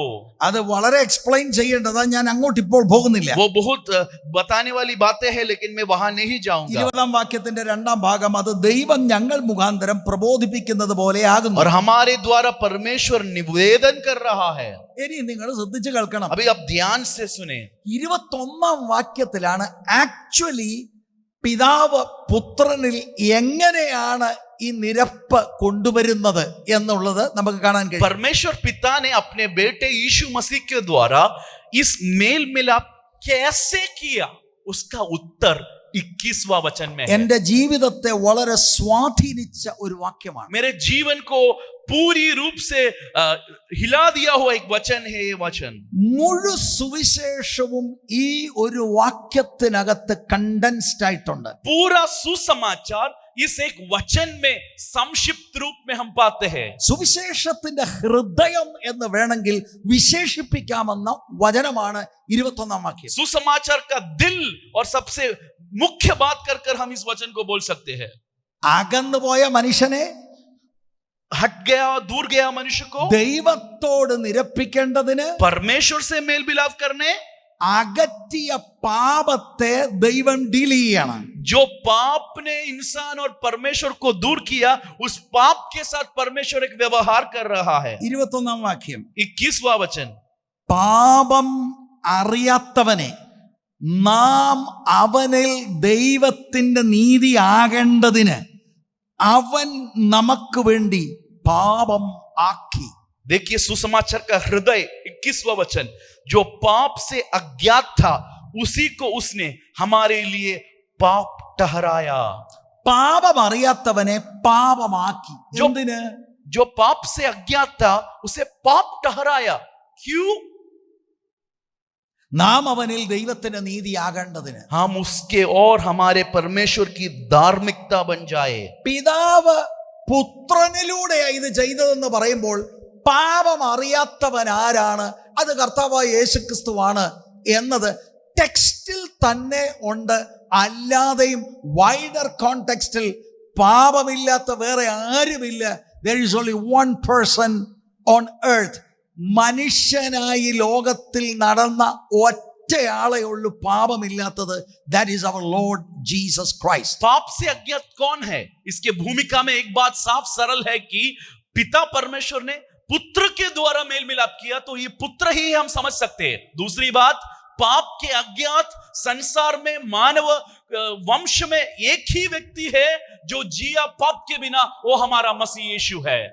പാപം അറിയാത്തവനെ പാപമാക്കിയെന്നാ പറയുന്നത്. पाप से अज्ञात जो था उसे पाप ठहराया गया.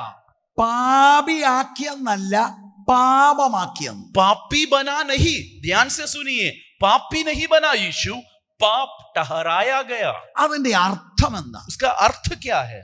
യെശയ്യാ പ്രവചനം 53-ാം അധ്യായത്തിന്റെ 6-ാം വചനത്തിൽ ഈ 21-ാം വാക്യത്തിന്റെ ഒരു വ്യാഖ്യാനം നമുക്ക് കാണാൻ കഴിയും. ईसाया नबी के किताब 53 अध्याय उसके 6वां वचन में हम इसका एक अर्थ पाते हैं.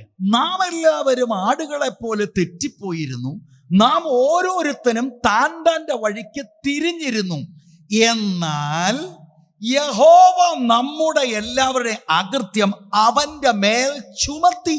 देखिए क्या हम इधर पढ़ते हैं, हम तो सब के सब भेड़ों की समान भटक गए थे, हम में से हर एक ने अपने अपने मार्ग लिया और यहोवा ने हम सबों के अधर्म का बोझ उसी पर लाद दिया. നമ്മൾ വായിക്കുന്നത് യെശയ്യാപ്രവചനം 53:6 देखिए यशायाह नबी की किताब उसके 53 के 6वां वचन हम पढ़ रहे हैं. പിതാവാം ദൈവത്തിന് തന്നിൽ നിന്ന് അകന്നുപോയ മനുഷ്യനെ തന്നോട് നിരപ്പിക്കാൻ വേണ്ടി അവരെ അകറ്റിയ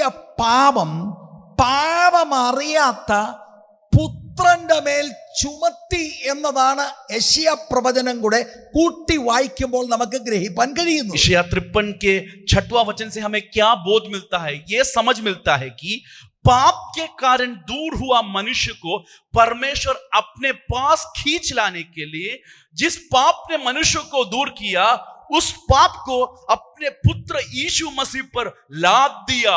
യെശയ്യാ പ്രവചനം 53 ഒരു മെസ്സിയാനിക് പാസേജ് ആണെന്നുള്ളത് എന്നെ കേട്ടുകൊണ്ടിരിക്കുന്ന വിശ്വാസികൾക്ക് ഏറെക്കുറെ എല്ലാവർക്കും അറിയാം എന്ന ധാരണയാണ് എനിക്കുള്ളത്. यशायाह नबी की किताब 53वां वचन जो है एक मसीही भाग है कर आप सब जानते हो. യഹോവ നമ്മുടെ എല്ലാവരുടെയും അകൃത്യം അവന്റെ മേൽ ചുമത്തി എന്ന പ്രയോഗത്തിന്റെ അർത്ഥം എന്താണ്?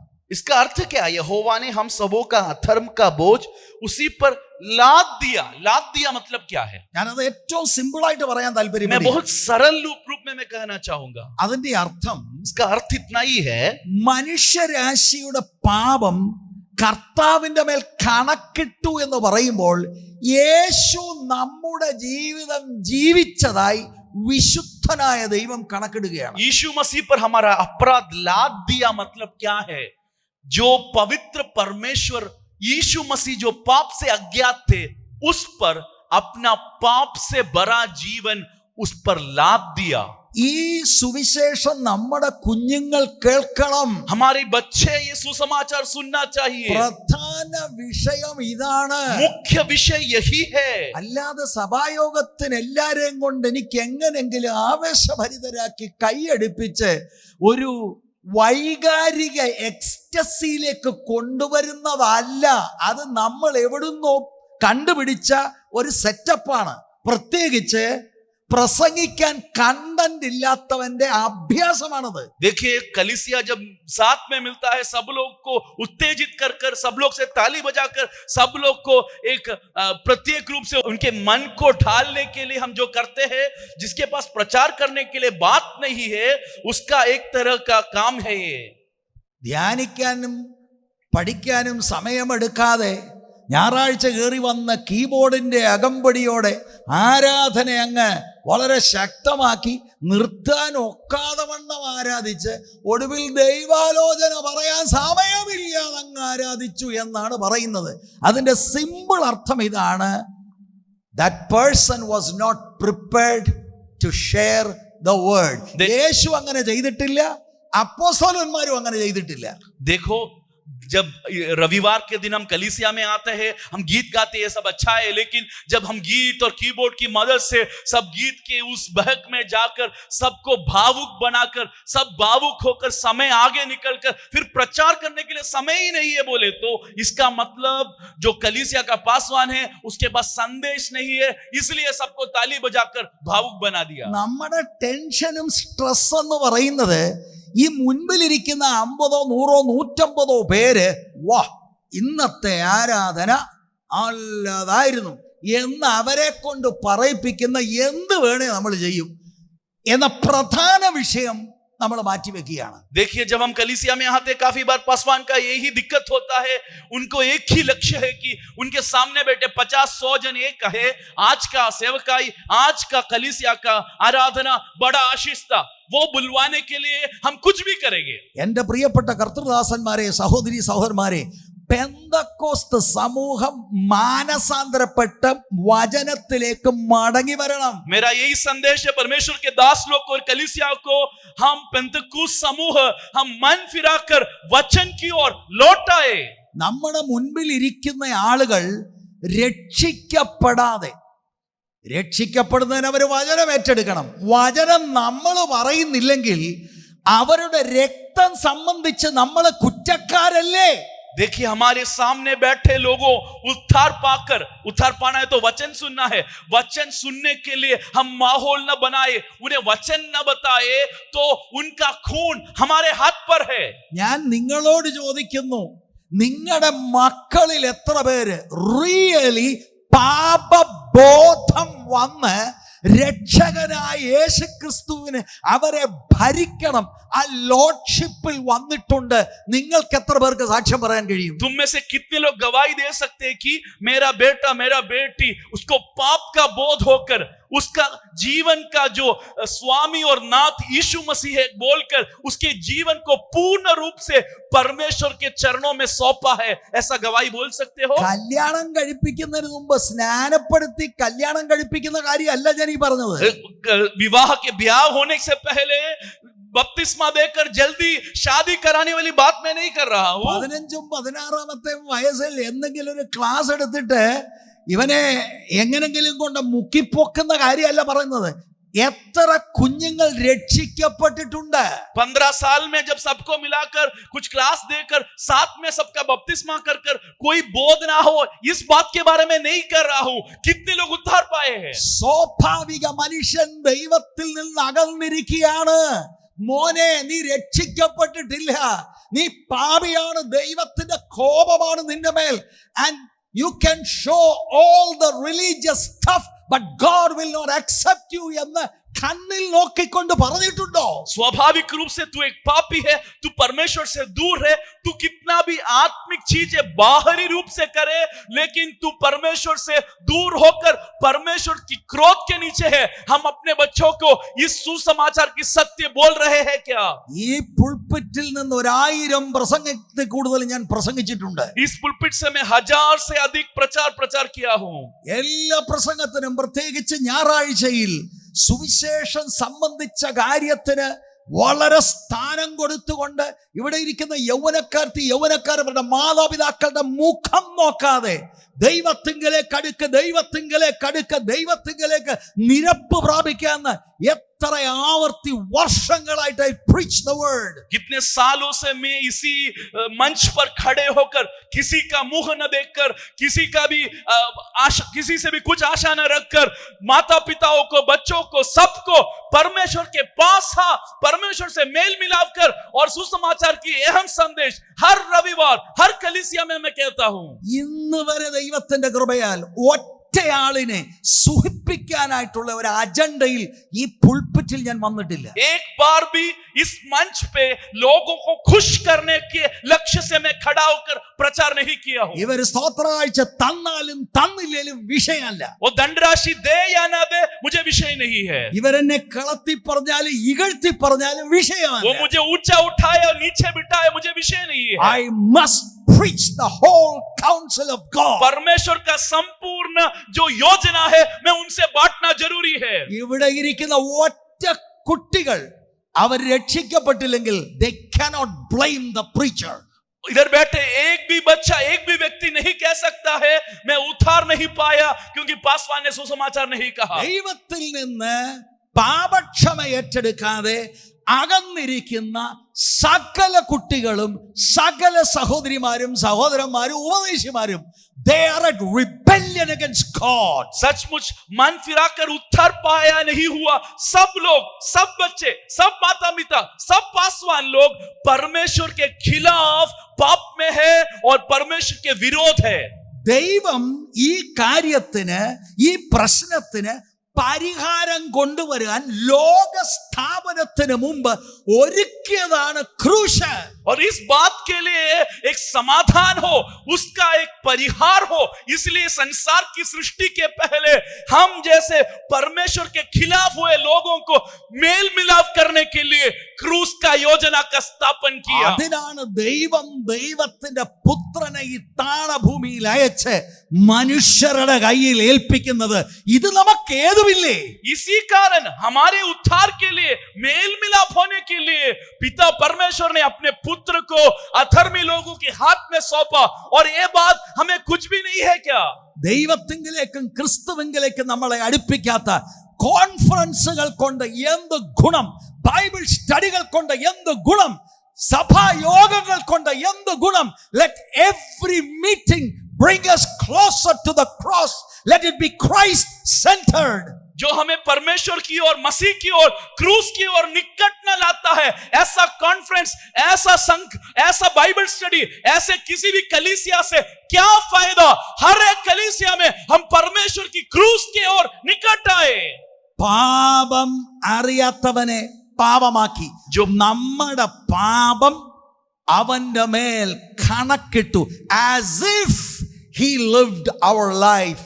देखिए, पाप का जो अज्ञात था यीशु मसीह, वो पाप ठहराया गया। क्यों? ताकि हम जो जीवन जिया वो यीशु मसीह जिए, ऐसे माना गया। അങ്ങനെ ലോകത്തിന്റെ പാപത്തെ ചുമന്നുകൊണ്ട് കിടക്കുന്ന ദൈവത്തിന്റെ പുത്രന് മേൽ നമുക്ക് വിരോധമായി ഉണ്ടായിരുന്ന ദൈവത്തിന്റെ കോപത്തിന്റെ മട്ട് ഒഴിക്കപ്പെട്ടു. ആ കോപം ഒഴിക്കപ്പെട്ടു. അവിടുന്ന് ആ കോപത്തെ ശമിപ്പിച്ചു. देखिए, हम जैसे पापी के बदले में जब यीशु मसीह क्रूस पर मारा गया, वो पाप ठहराया गया। इसका मतलब क्या है?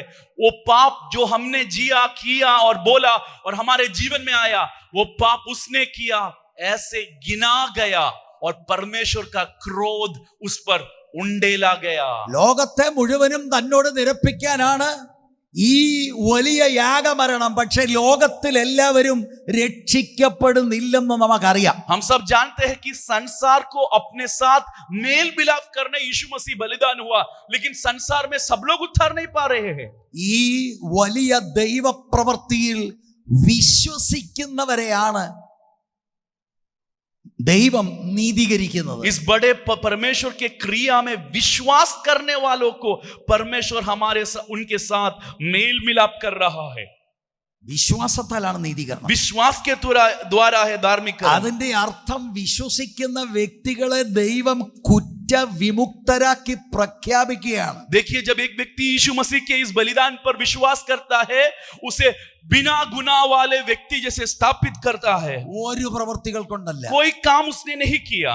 2000 വർഷങ്ങൾക്ക് മുമ്പ് പിതാവ് പുത്രനിൽ മനുഷ്യനെ നിരപ്പിക്കുവാൻ പുത്രനെ ക്രൂശിൽ ഏൽപ്പിച്ചു കൊടുത്തത് വെളിപ്പാട് ഹൃദയത്തിൽ കിട്ടിയ ആളുകൾ അതിൽ അർപ്പിക്കുന്ന ആശ്രയത്താലാണ് നീതീകരിക്കപ്പെടുന്നത്. देखिए, कैसे एक व्यक्ति परमेश्वर के सामने धर्मी बनता है, निर्दोषी बनता है।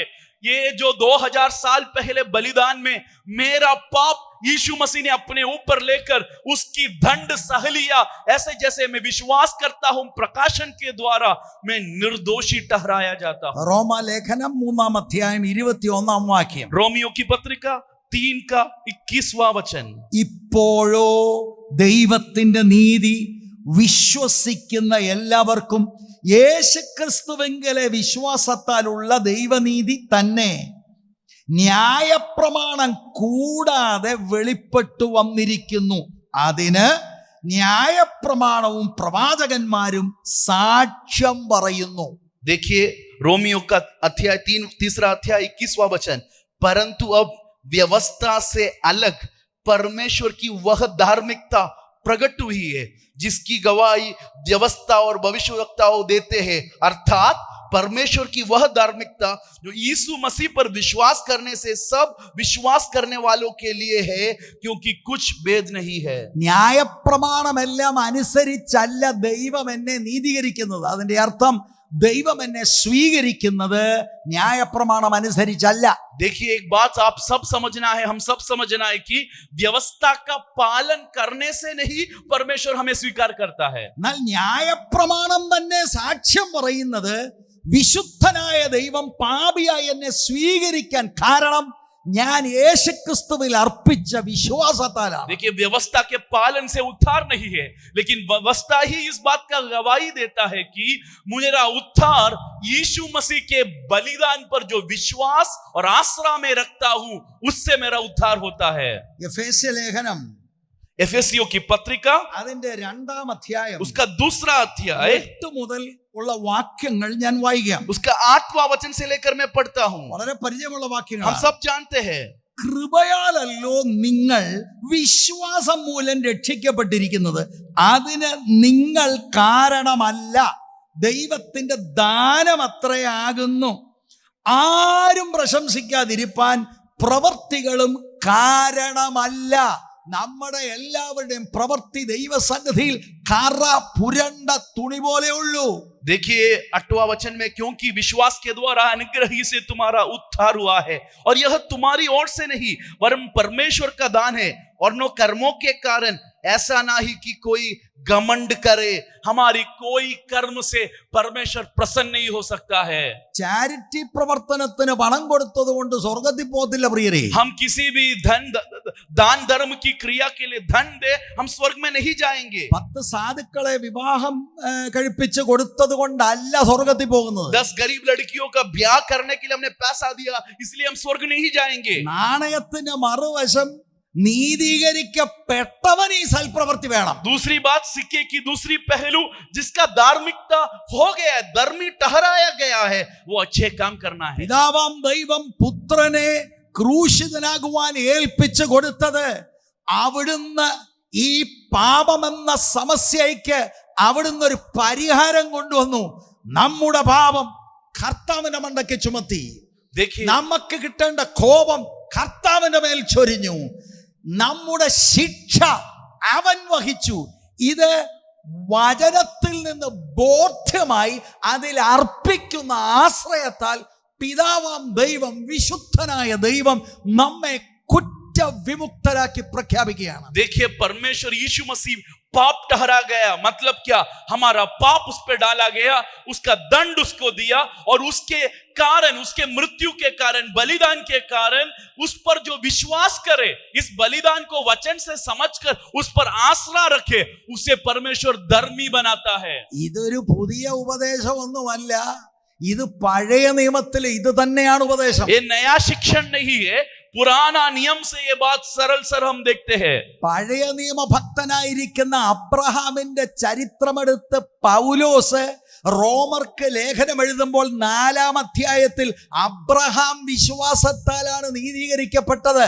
ഉൽപ്പത്തി പുസ്തകം 15:6 അത് പോള് യഹൂദന്മാർക്ക് മനസ്സിലാകാൻ കൊണ്ടുവരികയാണ്. देखिए, रोमियो की पत्रिका 4 अध्याय में इसी बात को रोमियो की लेखक पौलुस कह रहा है. इब्राहिम भी कैसे परमेश्वर के सामने धर्मी बना, अपनी कामों से नहीं. उत्पत्ति के पुस्तक 15 अध्याय उसका 6वां वचन में, अब्राहम विश्वास के द्वारा धार्मिक बना. റോമാലേഖനം 4:5 പ്രവർത്തിക്കാത്തവനെങ്കിലും അഭക്തനെ നീതീകരിക്കുന്നവനിൽ വിശ്വസിക്കുന്നവനോ അവന്റെ വിശ്വാസം നീതിയായി കണക്കിടുന്നു. അഭക്തനെ നീതീകരിക്കുന്ന ദൈവം.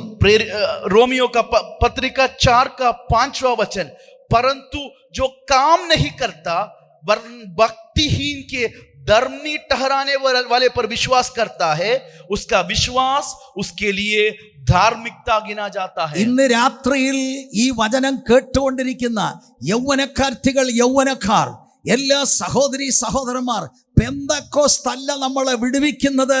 ദൈവത്തിന്റെ വചനത്തിലൂടെ യേശു ക്രിസ്തു യാഗമായി തീർന്നു. പ്രധാന ദൂതിലേക്ക് മടങ്ങി വാ. देखिए, आज सुनने वाले सभी भाई बहन, सभी युवक युवती, मैं आपसे यही कहूंगा, पेंतकोस्त ने ही हमें बचाता है.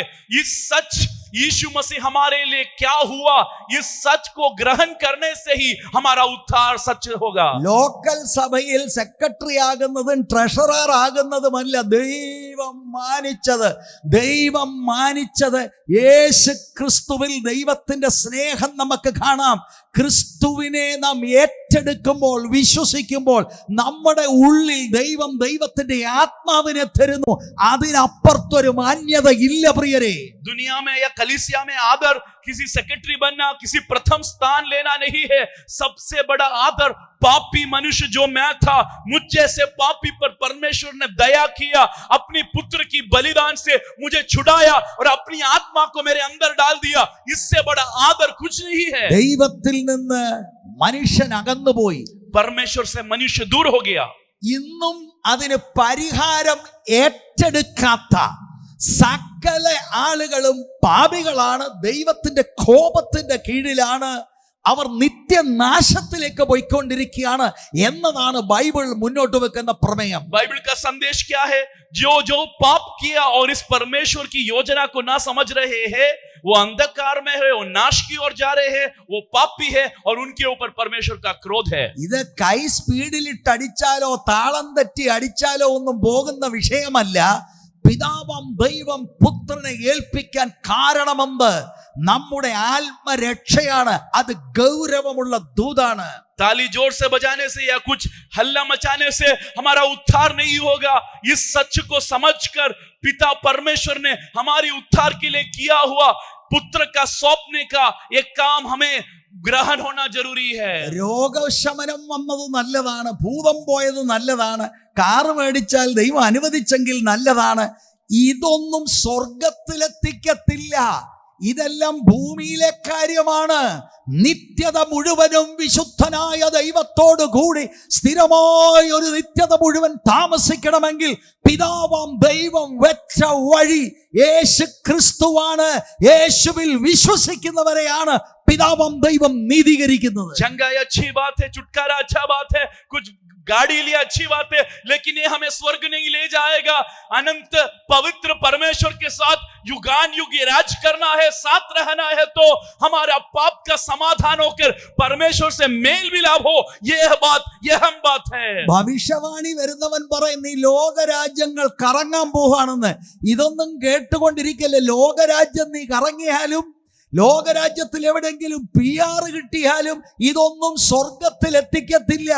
സ്വർഗത്തിൽ ചെല്ലണമെങ്കിൽ there is only one way. भविष्यवाणी सुनने से तू संसार के भिन्न भिन्न देशों में जाएगा, ऐसा बोलने में हमें खुशी होगा, लेकिन दुनिया पूरा घूमे लेकिन ये सच हम समझ ना पाए तो हम अनंत राज्य का वारिस नहीं बनेंगे. മറ്റൊരുത്തനിലും രക്ഷയില്ല. നാം രക്ഷിക്കപ്പെടുവാൻ ആകാശത്തിന്റെ കീഴിൽ മനുഷ്യരുടെ ഇടയിൽ നൽകപ്പെട്ട ഏക നാമം, ഒറ്റ നാമം, കർത്താവായ യേശുക്രിസ്തുവിന്റെ നാമമാണ്. आकाश के नीचे पृथ्वी के बीच में मनुष्य के उद्धार के लिए दिया गया केवल एक ही नाम है, वो नाम है मसीह यीशु का नाम. ദൈവത്തിനും മനുഷ്യർക്കും മധ്യത്തിൽ ഒറ്റ മധ്യസ്ഥനേയുള്ളൂ, കർത്താവായ യേശുക്രിസ്തു.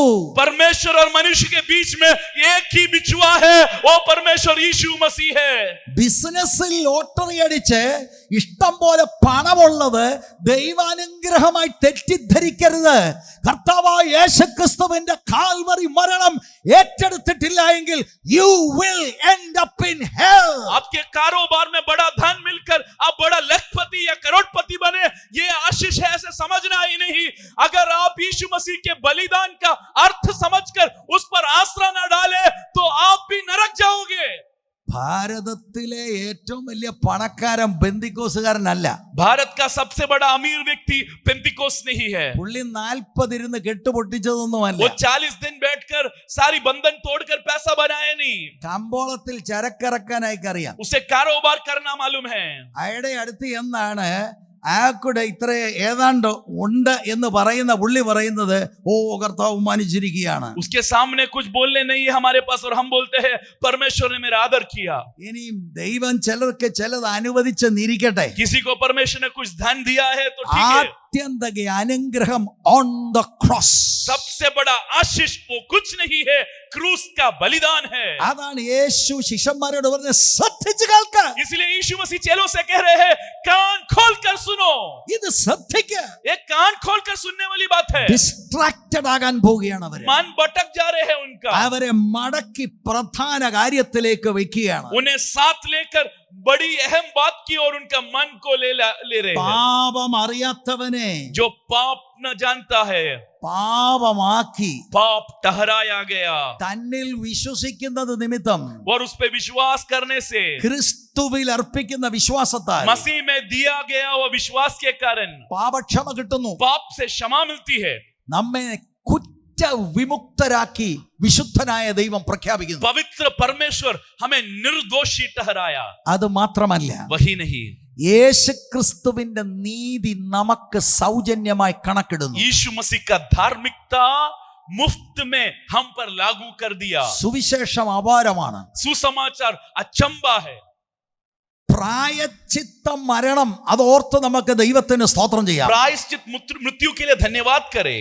33.5 തിരുവയസ്സ് നമ്മുടെ വാഴ്ത്തപ്പെട്ട കർത്താവ് ഈ ഭൂമിയിൽ ന്യായപ്രമാണത്തിന്റെ വള്ളിപുള്ളി തെറ്റാതെ ജീവിച്ച ജീവിതം നമുക്ക് കണക്കിടുന്നുവെന്ന് പറഞ്ഞാൽ ഇന്ന് രാത്രിയിൽ വേറെ ആരും വേണ്ട ഉത്സാഹിപ്പിക്കാൻ, അറിയാതെ കൈയടിച്ച് ദൈവത്തിന് മഹത്വം കരേറ്റും.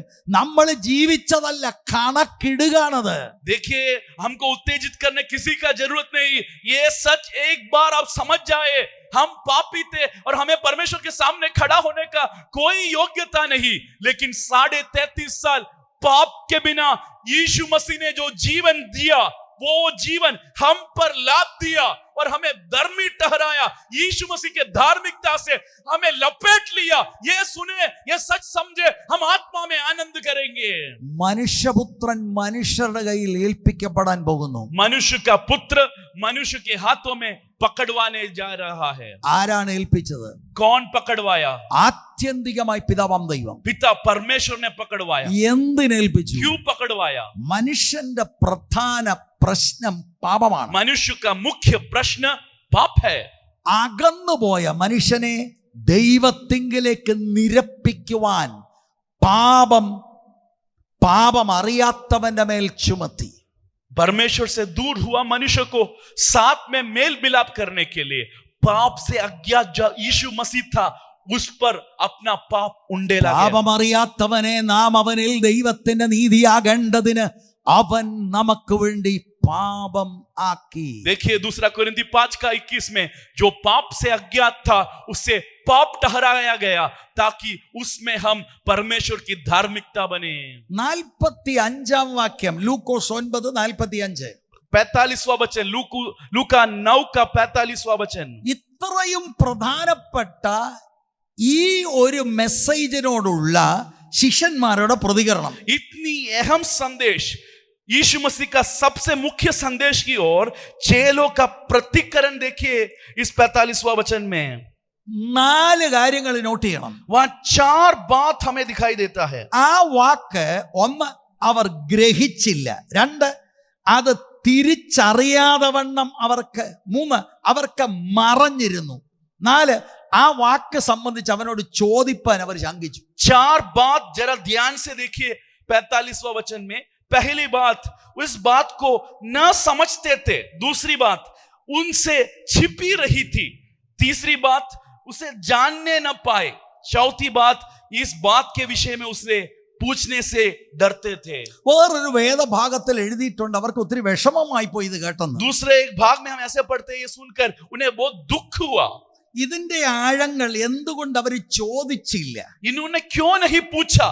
ഈ ദൂത് അവർക്ക് കേൾക്കണ്ട. ये संदेश उन्हें सुनना नहीं है. ഇത് 2ാം തവണയാണ് 44 വാക്യത്തിൽ കർത്താവിന്റെ കഷ്ടാനുഭവിച്ചേയും ക്രൂശ് മരണത്തെ കുറിച്ച് പറയുന്നത്. 44वां वचन में दूसरी बार यीशु मसीह अपने मृत्यु और क्रूस के बारे में कह रहा है. 9ാം അധ്യായത്തിന്റെ 22ാം വാക്യത്തിലാണ് ആദ്യം പറയുന്നത്. पहली बार 9 के 32 में यीशु मसीह यही संदेश कह रहा है. 18ാം അധ്യായത്തിന്റെ 31 മുതൽ 34 വരെയുള്ള വാക്യങ്ങളിൽ 3ാം തവണയും പറഞ്ഞു. 18वां अध्याय में उसका 31 वचन से 27 तक इसी बात तीसरी बार कह रहा है. മനസ്സിലാകുന്നില്ല. उन्हें समझ नहीं आ रहा है. അതിന്റെ കാരണം, उसका कारण क्या है? അവർക്ക് ചില നിലപാടുകളുണ്ട്. उनका अपना ही कोई सोच है.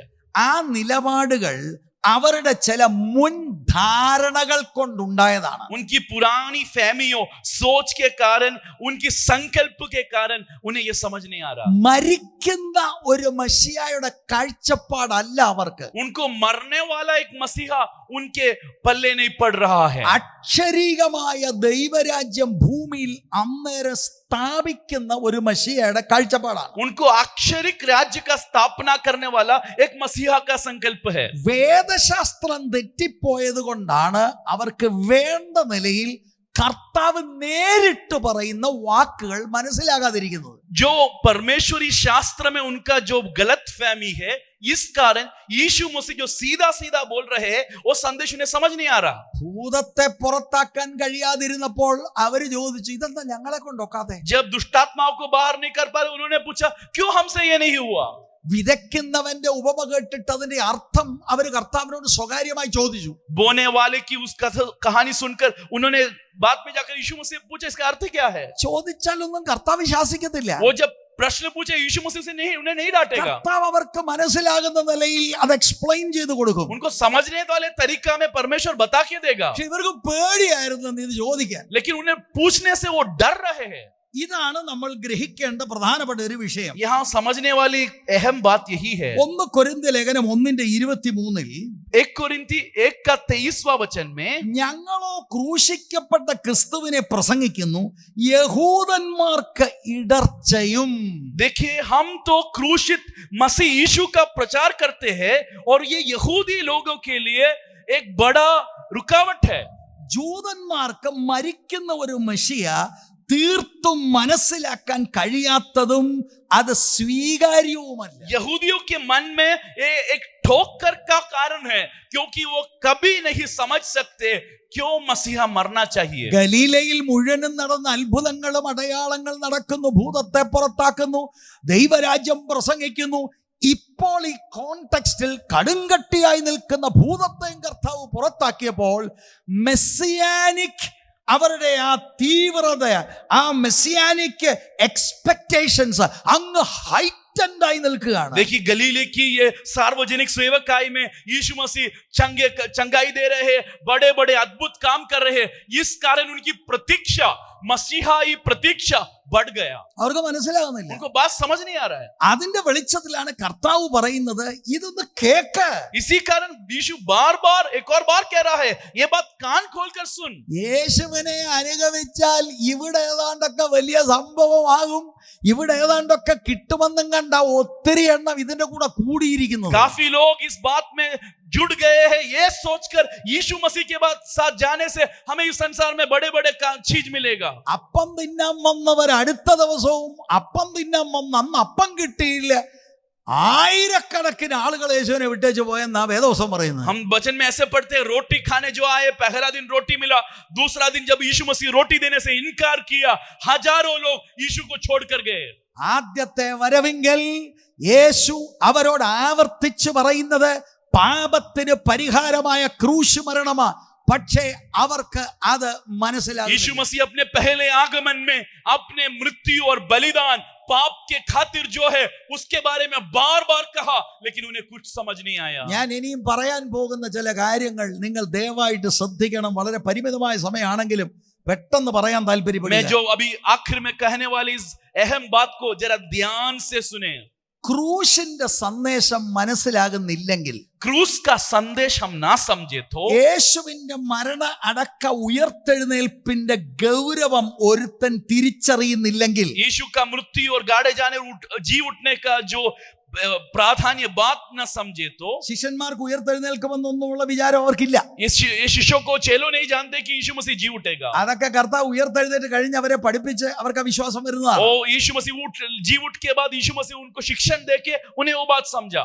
അപ്പോൾ യേശുവിന്റെ കഷ്ടാനുഭവം, മരണം, അടക്കം, ഉയർത്തെഴുന്നേൽപ്പ്, സ്വർഗ്ഗാരോഹണം, ഇങ്ങനെയുള്ള കാര്യങ്ങൾ ഒരാൾക്ക് വേണ്ട നിലയിൽ അറിയത്തില്ലെങ്കിൽ രണ്ട് പ്രധാന വിഷയങ്ങളിൽ ആ സഭ, ആ വ്യക്തി പരാജയപ്പെടും. देखिए, इस बात का, यीशु मसीह का क्रूस और बलिदान का इस संदेश अगर एक कलीसिया ना समझे, एक विश्वासी ना समझे, उसे दो बात में बड़ा नुकसान होगा, पराजय होगा। ഒന്ന്, पहला विषय, സുവിശേഷീകരണത്തിൽ ആ സഭ പരാജയപ്പെടും. सुसमाचार बोलने में वो कलीसिया हार जाएगी। കാരണം സുവിശേഷത്തിന്റെ കോർ മെസ്സേജ് ക്രൂശിക്കപ്പെട്ട ക്രിസ്തുവാണ്. क्योंकि सुसमाचार का मुख्य संदेश क्रूस में चढ़ा हुआ यीशु मसीह है। ഉയർത്തെഴുന്നേറ്റ കർത്താവ് ശിഷ്യന്മാരെ കാണുമ്പോൾ അവരോട് പറയുന്നത്, നിങ്ങൾ പോയി മാനസാന്തരവും പാപമോചനവും പ്രസംഗിക്കണമെന്നാ. लूका की सुसमाचार में ही जब चेलों को परमेश्वर भेजता है, वो कहता है कि तुम जाकर मन फिराव का संदेश और पाप की क्षमा का संदेश तुम घोषणा करो। എന്ന് പറഞ്ഞാൽ മാനസാന്തരപ്പെടുന്നവർക്ക് പാപക്ഷമയുണ്ട്. जो यीशु मसीह पर विश्वास कर मन फिराते हैं, उनको पाप का क्षमा मिलेगा। ഈ പാപക്ഷമയ്ക്ക് വേണ്ടിയാണ് കർത്താവായ യേശു ക്രിസ്തു കാൽവറി ക്രൂശിൽ യാഗമായി തീർന്ന് മനുഷ്യന്റെ പാപത്തിന്റെ കാര്യത്തിൽ പരിഹാരം കൊണ്ടുവരുന്നത്. इस पाप के क्षमा के लिए परमेश्वर यीशु मसीह क्रूस पर बलिदान होकर एक परिहार ला रहा है.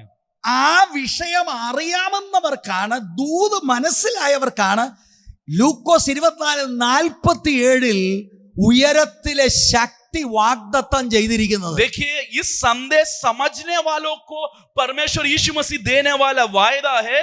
लूका 24वां अध्याय उसका 47वां वचन में ऊपर से तुम शक्ति पाओगे.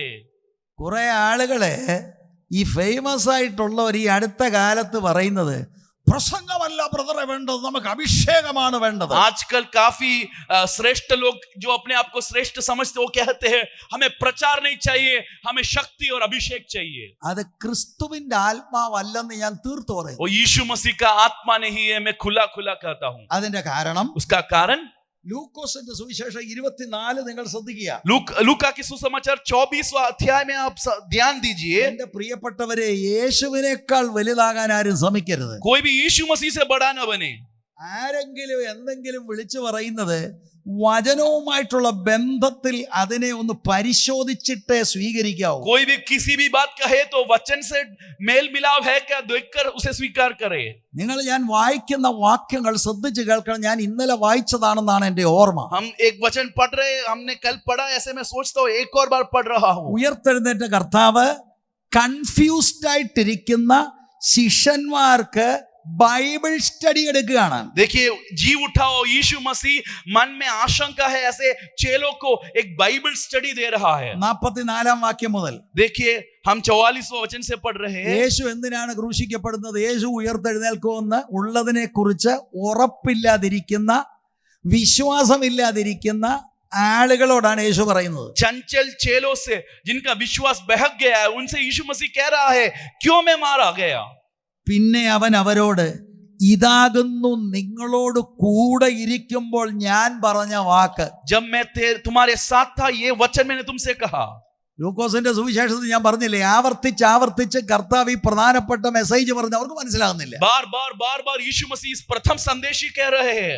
മോശയുടെ ന്യായപ്രമാണത്തിലും പ്രവാചക പുസ്തകങ്ങളിലും സങ്കീർത്തനങ്ങളിലും എന്നെ കുറിച്ച് എഴുതിയിരിക്കുന്നതൊക്കെയും നിവൃത്തിയാകണം എന്നുള്ളത് തന്നെ. देखिए, यीशु मसीह का संदेश क्या था? मूसा की व्यवस्था और भविष्यवक्ताओं में और भजनों की पुस्तकों में मेरे विषय में जो लिखा है सब पूरी हो. എന്ന് പറഞ്ഞാൽ ഈ ക്രൂശ് മരണത്തെക്കുറിച്ചും ഈ കഷ്ടാനുഭവത്തെക്കുറിച്ചും ഒക്കെ പുസ്തകത്തിൽ മുഴുവനും രേഖയുണ്ട്. ഇത് യാദൃച്ഛമായിട്ട് നടന്നതൊന്നുമല്ല. ये ऐसे ही संभव हुआ, ऐसा नहीं है. किताब में, पवित्र शास्त्र में इसका बोध पहले से दिया गया है. 45 വാക്യം, 45वां वचन. തിരുവെഴുത്തുകളെ തിരിച്ചറിയേണ്ടതിന് അവരുടെ ബുദ്ധിയെ തുറന്നു. पवित्र शास्त्र बुझने के लिए उनकी समझ खोल दी. യേശുവിന്റെ കൂടെ നടന്നപ്പോൾ അവർക്ക് തുറക്കപ്പെടാത്തത് യേശു ഇപ്പോൾ തുറന്നു. എങ്ങനെ? വചനം പറഞ്ഞു കൊടുത്ത് തുറന്നു. देखिए, यीशु मसीह के साथ 3.5 साल वो सेवकाई किए. उनका मन और उनका पवित्र शास्त्र का बोध बंद था. परमेश्वर वचन बोलकर जीव उठा. परमेश्वर बाइबल स्टडी लेकर उनका बोध खोल रहा है. 46 വാക്യം, 46वां वचन. ക്രിസ്തു കഷ്ടം അനുഭവിക്കുകയും 3-ാം നാൾ മരിച്ചവരിൽ നിന്ന് ഉയർത്തെഴുന്നേൽക്കുകയും. അപ്പൊ അതാണ് പ്രധാന അവിടുത്തെ സ്റ്റഡി. देखिए, यीशु मसीह का बाइबल स्टडी का मुख्य विषय क्या है? यीशु मसीह दुख हटाएगा और तीसरे दिन में मरे हुओं में से जी उठेगा. അവന്റെ നാമത്തിൽ മാനസാന്തരവും പാപമോചനവും യെരുശലേമിൽ തുടങ്ങി സകല ജാതികളിലും പ്രസംഗിക്കുകയും വേണം എന്നിങ്ങനെ എഴുതിയിരിക്കുന്നത്. അല്ലാതെ അത് അന്നേരം കണ്ടുപിടിച്ചതല്ല, അങ്ങനെ പ്രവചിച്ചിരിക്കുകയാണ്, എഴുതിയിരിക്കുകയാണ്. We must preach about Christ crucified. देखिए, क्रूशित परमेश्वर का प्रचार ऐसे लिखा गया कि जातियों को मन फिराव और पापों की क्षमा का प्रचार उसके नाम पे किया जाएगा, ऐसे लिखा है. ഓ, നമുക്ക് പ്രസംഗമല്ല വേണ്ടത്, അഭിഷേകമാണ് വേണ്ടത്. हमको प्रचार नहीं चाहिए, अभी हमें सामर्थ्य चाहिए. പ്രിയരെ, അഭിഷേകം പ്രസംഗിക്കാൻ വേണ്ടിയാണ്. क्रूसित यीशु मसीह का संदेश प्रचार करने के लिए अभिषेक है. നോക്ക് അടുത്ത വാക്യം, 48 വാക്യം, ഇതിന് നിങ്ങൾ സാക്ഷികളാകുന്നു. എന്നിട്ട് 49, എൻ്റെ പിതാവ് വാഗ്ദത്തം ചെയ്തതിനെ ഞാൻ നിങ്ങളുടെ മേൽ അയക്കും. നിങ്ങളോ ഉയരത്തിൽ നിന്ന് ശക്തി ധരിക്കുവോളം നഗരത്തിൽ പാർപ്പീൻ എന്നും അവരോട് പറഞ്ഞു. 48 और 49 वचन देखिए, तुम इन सब बातों के गवाह है, और देखो जिसकी प्रतिज्ञा मेरा पिता ने की है मैं उसको तुम पर उतारूंगा, और जब तक स्वर्ग से सामर्थ्य न पाओ तब तक तुम इसी नगर में ठहरे रहो. ക്രൂശു മരണത്തെക്കുറിച്ചും കർത്താവായ യേശുക്രിസ്തുവിന്റെ ഈ കഷ്ടാനുഭവങ്ങളും പിതാവ് അയച്ചതിന്റെ പ്രധാന ഉദ്ദേശം ഒരുവന് മനസ്സിലായിട്ടില്ലെങ്കിൽ what kind of evangelism is that church or that person going to do? यीशु मसीह क्यों आया, किस कारण पिता उसे सौंपा, क्यों मारा गया, उस बलिदान का अर्थ क्या है, ये समझा नहीं तो कैसा सुसमाचार कलीसिया बोलेगा. ഭാരതത്തിലെ സഭയ്ക്ക് പറ്റിയിരിക്കുന്നത് അതാണ്. भारत का सभा कलीसिया को ये बड़ा धोखा हो गया है. വചനം വേണ്ട, അഭിഷേകം വന്ന് 2 ചങ്കായി കൊടുത്താൽ ഇവന്മാരെല്ലാം കൂടെ നമ്മുടെ ചർച്ചിൽ വരും. ചർച്ച വന്നിട്ട് എങ്ങോട്ട് പോകും? बाइबल न समझाए सिखाए, बस चंगाई दे, छुटकारा दे, सब लोग भीड़ होकर हमारे कलीसिया में आएंगे, और ये सब कहां जाएंगे? ചിലരുടെ മനസ്സിൽ വരുന്ന ഇങ്ങനെ പ്രസംഗിക്കാൻ തുടങ്ങിയാൽ ആര് വരും? ऐसे प्रचार करे तो कौन आएगा, ऐसे किसी के मन में सवाल आए तो ഞാൻ നിങ്ങളോട് പറയാം, അടുപ്പിച്ച് ക്രൂശിനെ കുറിച്ച് പ്രസംഗിച്ചാൽ ഉള്ളവനൂടെ പോകും. अब तुम बार बार क्रूस के बारे में प्रचार करो, जो आने वाला है वो भी जाएगा. അവർക്ക് വേണ്ടിയത് നാളെ നീ 2 വീലറാണ്, ഒരു 3 വീലർ കാണുന്നു, 3 വീലർ വന്നു, 4 വീലറെ പോകുന്നു. പിന്നെ ഇവിടെ ഒരുത്തം പ്രസംഗിച്ച് പറഞ്ഞ് ഞാൻ റോക്കറ്റിൽ ഇനിയും പോകാൻ പോവാന്ന്. 2 पहिए की गाड़ी में जो आया 3 पहिए में जाएगा, 3 पहिए में आया 4 पहिए में जाएगा. यहाँ तो एक महाशय ने बोला कि अब तो मैं रॉकेट की सफर करने वाला हूँ, കൈയടിച്ചങ്ങ് और ആവേശഭരിതരായി ताली बजाकर उत्तेजित हो जाते हैं. സുവിശേഷത്തിലേക്ക് ദൈവസഭ മടങ്ങി വാ. सुसमाचार के लिए कलीसिया उसमें लौट आए. ആവർത്തിച്ച് അവർക്ക് മെസ്സേജ് മനസ്സിലായില്ല. ഉയർത്തെഴുന്നേറ്റ് കഴിഞ്ഞിട്ടും കർത്താവ് വിടത്തില്ല. കർത്താവ് പറഞ്ഞ് മനസ്സിലാക്കി അവരുടെ ബുദ്ധിയെ തുറന്നു. അവരോടാണ് പറയുന്നത്, you be in Jerusalem for the power of God to come on you. बार बार यीशु मसीह ने सुसमाचार बोला, यीशु मसीह अपने क्रूस का संदेश बोला, समझ नहीं आया. जीव उठा परमेश्वर फिर से वो बात उन्हें सिखाया, और उन्हें बोल रहा है, मेरी पिता की प्रतिज्ञा को पाने के लिए यरूशलेम में रहो, सामर्थ में भेजूंगा. രണ്ടാമത്തെ കാര്യം, दूसरी बात, പ്രധാന message Christ centred, cross centred, ആ കാര്യങ്ങൾ എനിക്കറിയത്തില്ലെങ്കിൽ രണ്ടാമത് എൻ്റെ ജീവിതത്തിൽ ഉണ്ടാകുന്ന പ്രശ്നം, मसीह केंद्रित, क्रूस केंद्रित संदेश, सूली का संदेश अगर हम नहीं जानते हो, हमारे जीवन में होने वाला दूसरा नुकसान मैं बोलता हूं. ക്രിസ്തീയ ജീവിതത്തിന്റെ കോർ മെസ്സേജ് അവർക്ക് മനസ്സിലാകാത്തവരാണ്. मसीही जीवन का संदेश उन्हें समझ नहीं आएगा. ക്രിസ്തീയ ശുശ്രൂഷയെ കുറിച്ച് ഞാൻ പറഞ്ഞു, ഇവർക്ക് പ്രധാന മെസ്സേജ് ഇല്ലെങ്കിൽ they don't have any ministry. अगर उनको ये सुसमाचार का संदेश नहीं मालूम है तो क्या सुसमाचार करेंगे, मैं आपसे पूछा. യേശുവിന്റെ ക്രൂശ് മരണത്തിന്റെ സാധ്യത അറിയാതെയും അത് ഏറ്റെടുക്കാതിരിക്കുന്നവൻ എന്തോ സുവിശേഷീകരണമാണ് ചെയ്യുന്നത്. सूली का संदेश जिसको नहीं मालूम, यीशु मसीह क्यों बलिदान हुआ जो नहीं जानता, वो क्या सुसमाचार बोलेगा. 2, ക്രിസ്തീയ ജീവിതം എങ്ങനെ നയിക്കണം, അതിന്റെ കോർ മെസ്സേജ് ഈ ക്രോസിലാണുള്ളത്. एक मसीही अपना मसीही जीवन कैसे व्यतीत करना है, उसका मुख्य संदेश भी सूली पर है. ഞാൻ ആ വാക്യങ്ങൾ വായിക്കാം. मैं उस वचनों को पढ़ता हूं. ഈ പ്രധാനപ്പെട്ട സന്ദേശം, ക്രൂശിന്റെ മെസ്സേജ് ആദ്യം കർത്താവ് പറഞ്ഞത് ലൂക്കോസ് 9:22 വാക്യമാണ്. इस सूली का संदेश पहले बार यीशु मसीह ने लूका के सुसमाचार 9:22 में कहा. അതിനോട് ചേർന്ന് 23 ആ ക്രിസ്ത്യൻ ലൈഫിന്റെ പ്രധാനപ്പെട്ട കാര്യം കർത്താവ് പറയുന്നത്. और 33वां वचन में मसीही जीवन का मुख्य बात परमेश्वर यीशु मसीह कहता है. മനുഷ്യപുത്രൻ പലതും സഹിക്കുകയും മൂപ്പന്മാർ, മഹാപുരോഹിതന്മാർ, ശാസ്ത്രികൾ എന്നിവർ അവനെ തള്ളിക്കളഞ്ഞ് കൊല്ലുകയും അവൻ 3-ാം നാൾ ഉയർത്തെഴുന്നേൽക്കും വേണം എന്ന് പറഞ്ഞു. ഇതാണ് ഫസ്റ്റ് पैशन प्रेडिक्शन. यीशु मसीह का पहला अपने सूली के बारे में जो भविष्यवाणी है, लूका 9:22. फिर उसने कहा, मनुष्य के पुत्र के लिए आवश्यक है कि वह बहुत दुख उठाए, और पूर्णीय और प्रधान याजक और शास्त्री उसे तुच्छ समझकर मार डाले, और वह 3रा दिन जी उठे. അപ്പം നമുക്കറിയാം ഇതിന്റെ ഒരു പാരലൽ പാസേജ് മത്തായി 16:21 മുതലുള്ള വാക്യങ്ങളിലുണ്ട്. मत्ती 16:21 से इसी बात का विवरण हम पाते हैं. കർത്താവ് ക്രൂശിതനാകാൻ പോകുകയാണെന്ന് പറഞ്ഞപ്പോൾ പത്രോസിന്റെ റിയാക്ഷൻ നമുക്കറിയാമല്ലോ. पतरस इससे क्या जवाब दिया हमें मालूम है. നമ്മളെ വാഴ്ത്തപ്പെട്ട കർത്താവിനെ വേറിട്ട് കൊണ്ടുപോയി ശാസിച്ചെന്നാ. यीशु मसीह को दूर ले जाकर पतरस ने उसे डांटा. നിനക്ക് ഒരിക്കലും അങ്ങനെ സംഭവിക്കരുത്. ऐसे कभी तुझे ना हो बोला. എടാ, മെസ്സിയായിക്ക് എങ്ങനെ മരിക്കാൻ ഒക്കുന്നത്? मसीहा कैसे मरेगा? They cannot believe that. ये उन्हें विश्वास कर नहीं पा रहे. കർത്താവ് തിരിഞ്ഞ് പരസ്യമായി അവനെ ശാസിച്ചു, പോ സാത്താനെ. और यीशु पलटकर बड़े कठिन रूप से उसे डांट दिया. എന്നിട്ട് ഈ ക്രിസ്ത്യൻ മെസ്സേജ് അങ്ങോട്ട് പറയുകയാണ്. और इस मसीही जीवन का संदेश यीशु मसीह कह रहा है. ലൂക്കോസ് 9:23. लूका 9:23. അല്ലെങ്കിൽ മത്തായിയുടെ സുവിശേഷമാണ് നിങ്ങൾ ഫോളോ ചെയ്യുന്നെങ്കിൽ 16:24. 16:24 मत्ती में अगर आप पढ़ रहे हैं तो. പിന്നെ അവൻ എല്ലാവരോടും പറഞ്ഞത്, എന്നെ അനുഗമിക്കാൻ ഒരുത്തൻ ഇച്ഛിച്ചാൽ അവൻ തന്നെത്താൻ നിഷേധിച്ച് നാൾ തോറും തന്റെ ക്രൂശ് എടുത്തും കൊണ്ട് എന്നെ അനുഗമിക്കട്ടെ. ഞാൻ ലൂക്കോസിൽ നിന്നാണ് വായിച്ചത്. मैं लूका 9:23 पढ़ रहा हूं. उसने सबसे कहा, यदि कोई मेरे पीछे आना चाहे तो अपने आप के इनकार करे और प्रतिदिन अपना क्रूस उठाकर वे मेरे पीछे हो ले. ഇത് ദൈവമക്കൾ എല്ലാവരും ശ്രദ്ധയോടെ കേൾക്കണം. सारे विश्वासी जन ये वचन बड़ी गौर से सुने. ഞാൻ ക്രൂശിതനാകാൻ പോകുന്നു എന്ന് പറഞ്ഞപ്പോൾ പ്രധാന ശുശ്രൂഷകനാകുന്ന പത്രോസിന് അത് ഇഷ്ടപ്പെട്ടില്ല.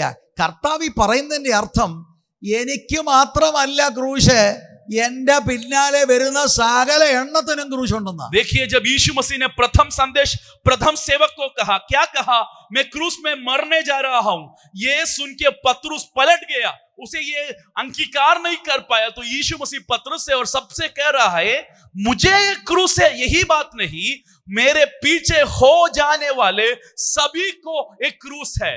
അവിടെ പറയുന്ന പിന്നെ അവൻ എല്ലാവരോടും പറഞ്ഞു എന്ന് പറഞ്ഞാൽ ശിഷ്യന്മാരും പുരുഷാരവും രണ്ടു കൂട്ടരോടും ഇത് പറയുകയാണ്. यीशु मसीह चेलों से ही नहीं, सबसे, भीड़ से भी यही बात कहा. എന്നെ അനുഗമിക്കാൻ ഒരുവൻ ഇച്ഛിച്ചാൽ. यदि कोई मेरे पीछे आने चाहे, ആ വാക്കിന്റെ അർത്ഥം, उसका अर्थ, എന്നെ അനുഗമിക്കാൻ ഒരുത്തൻ ഇച്ഛിച്ചാൽ എന്ന് പറഞ്ഞാൽ whoever wants to be my disciple, जो मेरा चेला बनना चाहे, അവൻ എന്നെ അനുഗമിക്കണം. he must follow me. deny themselves, take up the cross daily and follow me. वो अपने आप को इनकार करे और प्रतिदिन अपना क्रूस उठाकर मेरे पीछे हो ले. ആത്മരക്ഷ സൗജന്യമാണ്. उद्धार मुफ्त है. യേശുവിന്റെ പുറകെ പോകുവാനായി സമർപ്പിക്കപ്പെട്ടാൽ അതിന് വില കൊടുക്കണമെന്ന യേശു പഠിപ്പിക്കുന്നു. यीशु मसीह का कहने का अर्थ है, उद्धार तो मुफ्त है, लेकिन यीशु मसीह के पीछे हो जाना है तो उसके लिए एक बड़ा कीमत देना है. തന്നെത്താൻ ത്യജിക്കണം, ക്രൂശ് എടുത്ത് അനുഗമിക്കണം. खुद को इनकार करना है, अपना क्रूस उठाकर यीशु मसीह के पीछे होना है. തന്നെത്താൻ ത്യജിക്കണമെന്ന് പറഞ്ഞാൽ എന്താണ് അർത്ഥം? अपने आप को इनकार करना, इसका मतलब क्या है? രക്ഷിക്കപ്പെട്ട് പിതാവാം ദൈവം ക്രിസ്തുവിലുള്ള ആത്മരക്ഷ ഏറ്റെടുത്തയാളിനെ നീതീകരിച്ചു കഴിഞ്ഞാൽ ആ ആളിന് സ്വന്തം അഭിലാഷങ്ങൾ പിന്നെ ഇല്ല. തനിക്ക് വേണ്ടി മരിച്ചടക്കപ്പെട്ട് ഉയർത്തെഴുന്നേറ്റ കർത്താവിന് വേണ്ടിയാണ് ജീവിതം. देखिए, एक व्यक्ति यीशु मसीह को अपना स्वामी और नाथ बनाकर यीशु मसीह के कर्तृत्व के नीचे आ जाए तो उनका अपना अभिलाषा और इच्छा नहीं है, परमेश्वर की इच्छा के लिए अपने आप को सौंप दे दिया. നമ്മുടെ ഇഷ്ടമെന്ന് പറഞ്ഞൊരു ഇഷ്ടമില്ല. ഇഷ്ടമൊക്കെ നമ്മളിൽ പൊങ്ങി വരാം, പക്ഷെ അതിനെ അനുദിനം ഡിനായ് ചെയ്യുക, ദൈവത്തിന്റെ ഇഷ്ടത്തിൽ നടക്കുക. അതാണ് ക്രിസ്ത്യാനിറ്റിയുടെ കോർ മെസ്സേജ്. मसीही जीवन का मुख्य संदेश यही है. हमारा इच्छा करके कुछ नहीं है. हमारा इच्छा जब अंदर से बाहर आए, उसे दबाकर, उसे इनकार कर कर यीशु मसीह के पीछे होना है. തന്നെത്താൻ ത്യജിച്ച് अपने आप को इनकार कर തന്റെ ക്രൂശ് എടുത്തും കൊണ്ട് എന്നെ അനുഗമിക്കട്ടെ. अपना क्रूस उठाकर रोज मेरा पीछा करो. ഞാൻ അനേക ആളുകളോട് ചോദിച്ചിട്ടുണ്ട് ഈ ക്രൂശിന്റെ അർത്ഥം എന്താ. मैं काफी लोगों से पूछा, इस क्रूस का अर्थ क्या है? അതിലേക്ക് ഞാൻ ഇപ്പൊ പോകുന്നില്ല. मैं वहां नहीं जाऊंगा. കർത്താവിന്റെ ഓഡിയൻസിന് ശരിക്കും മനസ്സിലാകുന്ന ഭാഷയാണ് ക്രൂശ്. क्रूस ये शब्द यीशु मसीह के सामने जो है उन्हें सच में समझ में आएगा. കർത്താവിന്റെ ഐഹിക കാലത്ത് തന്നെ 30,000-ൽ പരം ആളുകൾ ക്രൂശിക്കപ്പെട്ടിരുന്നു എന്ന് ചരിത്രകാരന്മാർ പറയും. इतिहास कहता है 30,000 से अधिक लोग यीशु मसीह के उसी समय में क्रूस की मृत्यु पाए थे. എന്നെ അനുഗമിക്കാൻ ഒരുവൻ ഇച്ഛിച്ചാൽ അവൻ തന്നെത്താൻ ത്യജിച്ച് ക്രൂശ് എടുത്ത് എന്നെ അനുഗമിക്കണം എന്ന് പറഞ്ഞാൽ ആളുകൾക്ക് പച്ചയ്ക്ക് മനസ്സിലാകുന്നത് അദ്ദേഹം മരിക്കാൻ വിളിക്കുകയാണ്. पीछे चलने वाले सभी लोग अपने आप को इनकार कर कर क्रूस उठाकर मेरे पीछे हो लो, ऐसे जब भीड़ सुनता उन्हें एक बात साफ साफ समझ में आया, ये इंसान हमें मरने बुला रहा है. അല്ലാതെ ഇന്നത്തെ കുറെ ആളുകൾ ചെയ്ത പോലെ കഴുത്തിൽ ഇത് കെട്ടിത്തൂക്കിയിട്ട് നടക്കാനുള്ള ആശയമല്ല യഹൂദനുള്ളത്. यहूदी को कभी ऐसा न लगेगा गले में बांधकर क्रूस की माला पहनना, यही नहीं उन्हें समझ आएगा. അവർക്ക് ഉടനെ അറിയാം കർത്താവ് ആഹ്വാനം ചെയ്യുന്നത് മരിക്കാൻ വേണ്ടി വിളിക്കുകയാണ്. यीशु मसीह आमंत्रण दे रहा है. किसके लिए आमंत्रण दे रहा है? मरने के लिए आमंत्रण दे रहा है. ആ കാലഘട്ടത്തിൽ ക്രൂശ് എടുത്തുകൊണ്ട് നടക്കുന്നയാള് ആ ആളിന് ഷെയിം ഉണ്ട്. एक व्यक्ति अगर क्रूस उठाकर चले उसे निंदा होगा, ആ ആളിന് സഫറിംഗ് ഉണ്ട്. वो कष्ट उठाना है. അങ്ങനെ ഒരുപാട് നിന്ദകളുണ്ട്. ऐसे काफी निंदा और काफी दुख उसे उठाना है. ആത്യന്തികമായി ഈ ക്രൂശ് എടുത്തുകൊണ്ട് നടക്കുന്ന ആൾ ഇനിയും തിരിച്ചു വരത്തില്ല. He is going to die. He is carrying the instrument on which he will die. वो किस उपकरण में मरना जा रहा है, उसी यंत्र को उठा के चल रहा है, वो मरने वाला है. പ്രിയരെ, ഇതാണ് ക്രിസ്ത്യൻ ജീവിതത്തിന്റെ കോർ മെസ്സേജ്. ये मसीही जीवन का सबसे मुख्य संदेश है. ഞാൻ പ്രാർത്ഥിച്ച് എന്റെ ഇഷ്ടമെല്ലാം ഇപ്പോൾ ഭൂമിയിലാകാൻ കെട്ട് ഞാൻ പൊട്ടിച്ചിരിക്കുന്നു. I don't understand. मैं सारे बंधन तोड़कर मेरी इच्छा पूरी होने के लिए मैं पकड़कर प्रार्थना कर रहा हूं, मुझे समझ नहीं आ रहा. നമ്മുടെ ഇഷ്ടത്തെ മരിപ്പിക്കുന്നതാണ് ക്രിസ്ത്യാനിറ്റി. मसीही जीवन का सारांश यही है, अपनी इच्छा को मार देना. അതിന് വേറെ ആരെയും നോക്കണ്ട, കർത്താവായ യേശുക്രിസ്തുവിനെ और നോക്കിയാൽ മതി. किसी को न देखे, सिर्फ यीशु मसीह को देखे. ഞാൻ സ്വർഗത്തിൽ നിറങ്ങി വന്നത് എന്റെ ഇഷ്ടം ചെയ്യാനല്ല, എന്നെ അയച്ച പിതാവിന്റെ ഇഷ്ടം ചെയ്യുവാൻ. मैं स्वर्ग से आया मेरी इच्छा को पूरी करने नहीं, मुझे बेचा हुआ पिता की इच्छा को पूरी करने. സഭയിൽ നമ്മുടെ ഇഷ്ടമല്ല നടക്കേണ്ടത്, കുടുംബത്തിൽ നമ്മുടെ ഇഷ്ടമല്ല നടക്കേണ്ടത്, കുഞ്ഞുങ്ങളിൽ നമ്മുടെ ഇഷ്ടമല്ല നടക്കേണ്ടത്.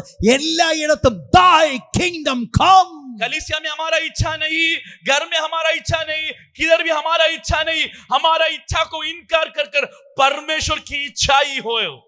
ആരുണ്ടിപ്പോ അങ്ങനെ?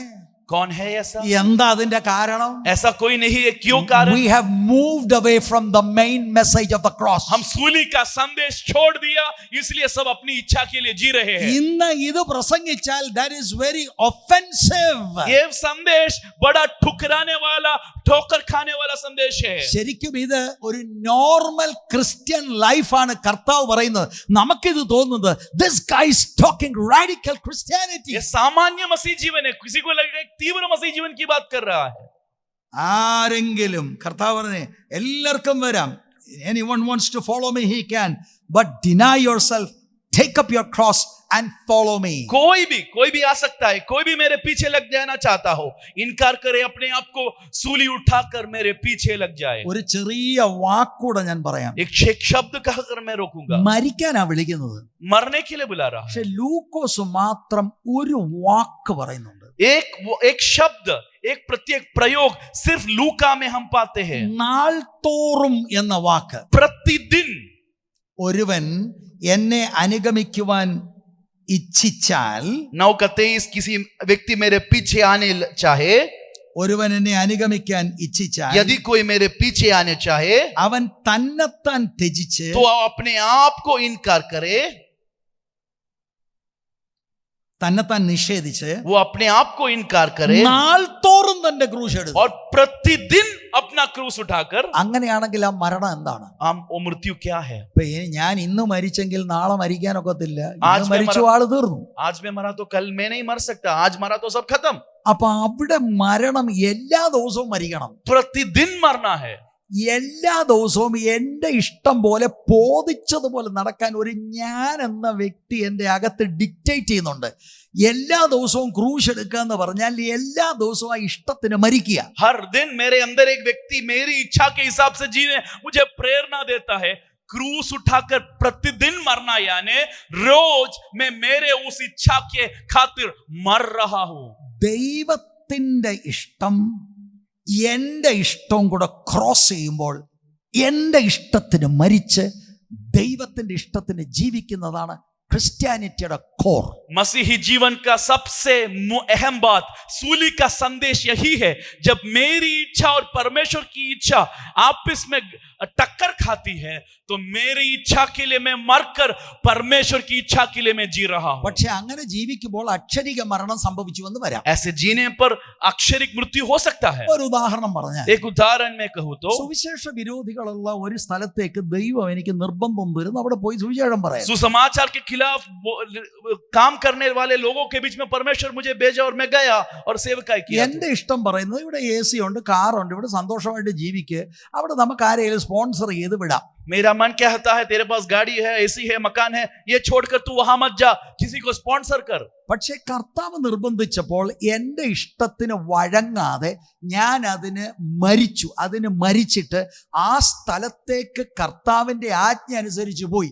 പക്ഷെ അവിടെ ചെന്നു വിതിനൊരു മാസം അവര് തല്ലിക്കൊന്നു. मैं ये अपनी इच्छा के इनकार कर परमेश्वर की इच्छा को समझकर मैं उस देश में गया, 1 महीने के अंदर सुसमाचार विरोधियों ने मुझे मार दिया. അനുദിനം മരിക്കുമ്പോൾ അക്ഷരിക ഭൗതിക മരണവും നടക്കാം. ഇതാണ് കോർ क्रिश्चियन मैसेज. देखिए, हम अपने इच्छा के लिए एक दिन मरेंगे तो एक दिन अक्षरिक रूप में भी मरना आ सकता है. यही है सूली का संदेश, यही है मसीही जीवन का सबसे मुख्य संदेश. ഞാൻ എൻ്റെ വാക്കുകൾ ഇവിടെ നിർത്തുകയാണ്. मेरे वचनों को मैं इधर समाप्त നിങ്ങൾ ഈ വാക്ക് ശ്രദ്ധിച്ചു കേൾക്കൊള്ളുവിൻ. तुम लोग ये बात कान खोलकर सुन लीजिए. മനുഷ്യപുത്രൻ മനുഷ്യരുടെ കയ്യിൽ ഏൽപ്പിക്കപ്പെടുവാൻ പോകുന്നു. मनुष्य का पुत्र मनुष्यों के हाथ में पकड़वाने जा रहा है. അവരാ വാക്ക് അവർക്ക് മനസ്സിലായില്ല. उन्हें वो वचन समझ नहीं आया. മനസ്സിലായില്ലെങ്കിൽ സുവിശേഷീകരണവും നടക്കത്തില്ല. മനസ്സിലായെങ്കിൽ തൃപ്തികരമായി ക്രിസ്തീയ ജീവിതവും നമുക്ക് നയിക്കാൻ സാധ്യമല്ല. ये संदेश हम ना समझे तो एक बात, सुसमाचार का सेवकाई नहीं होगा.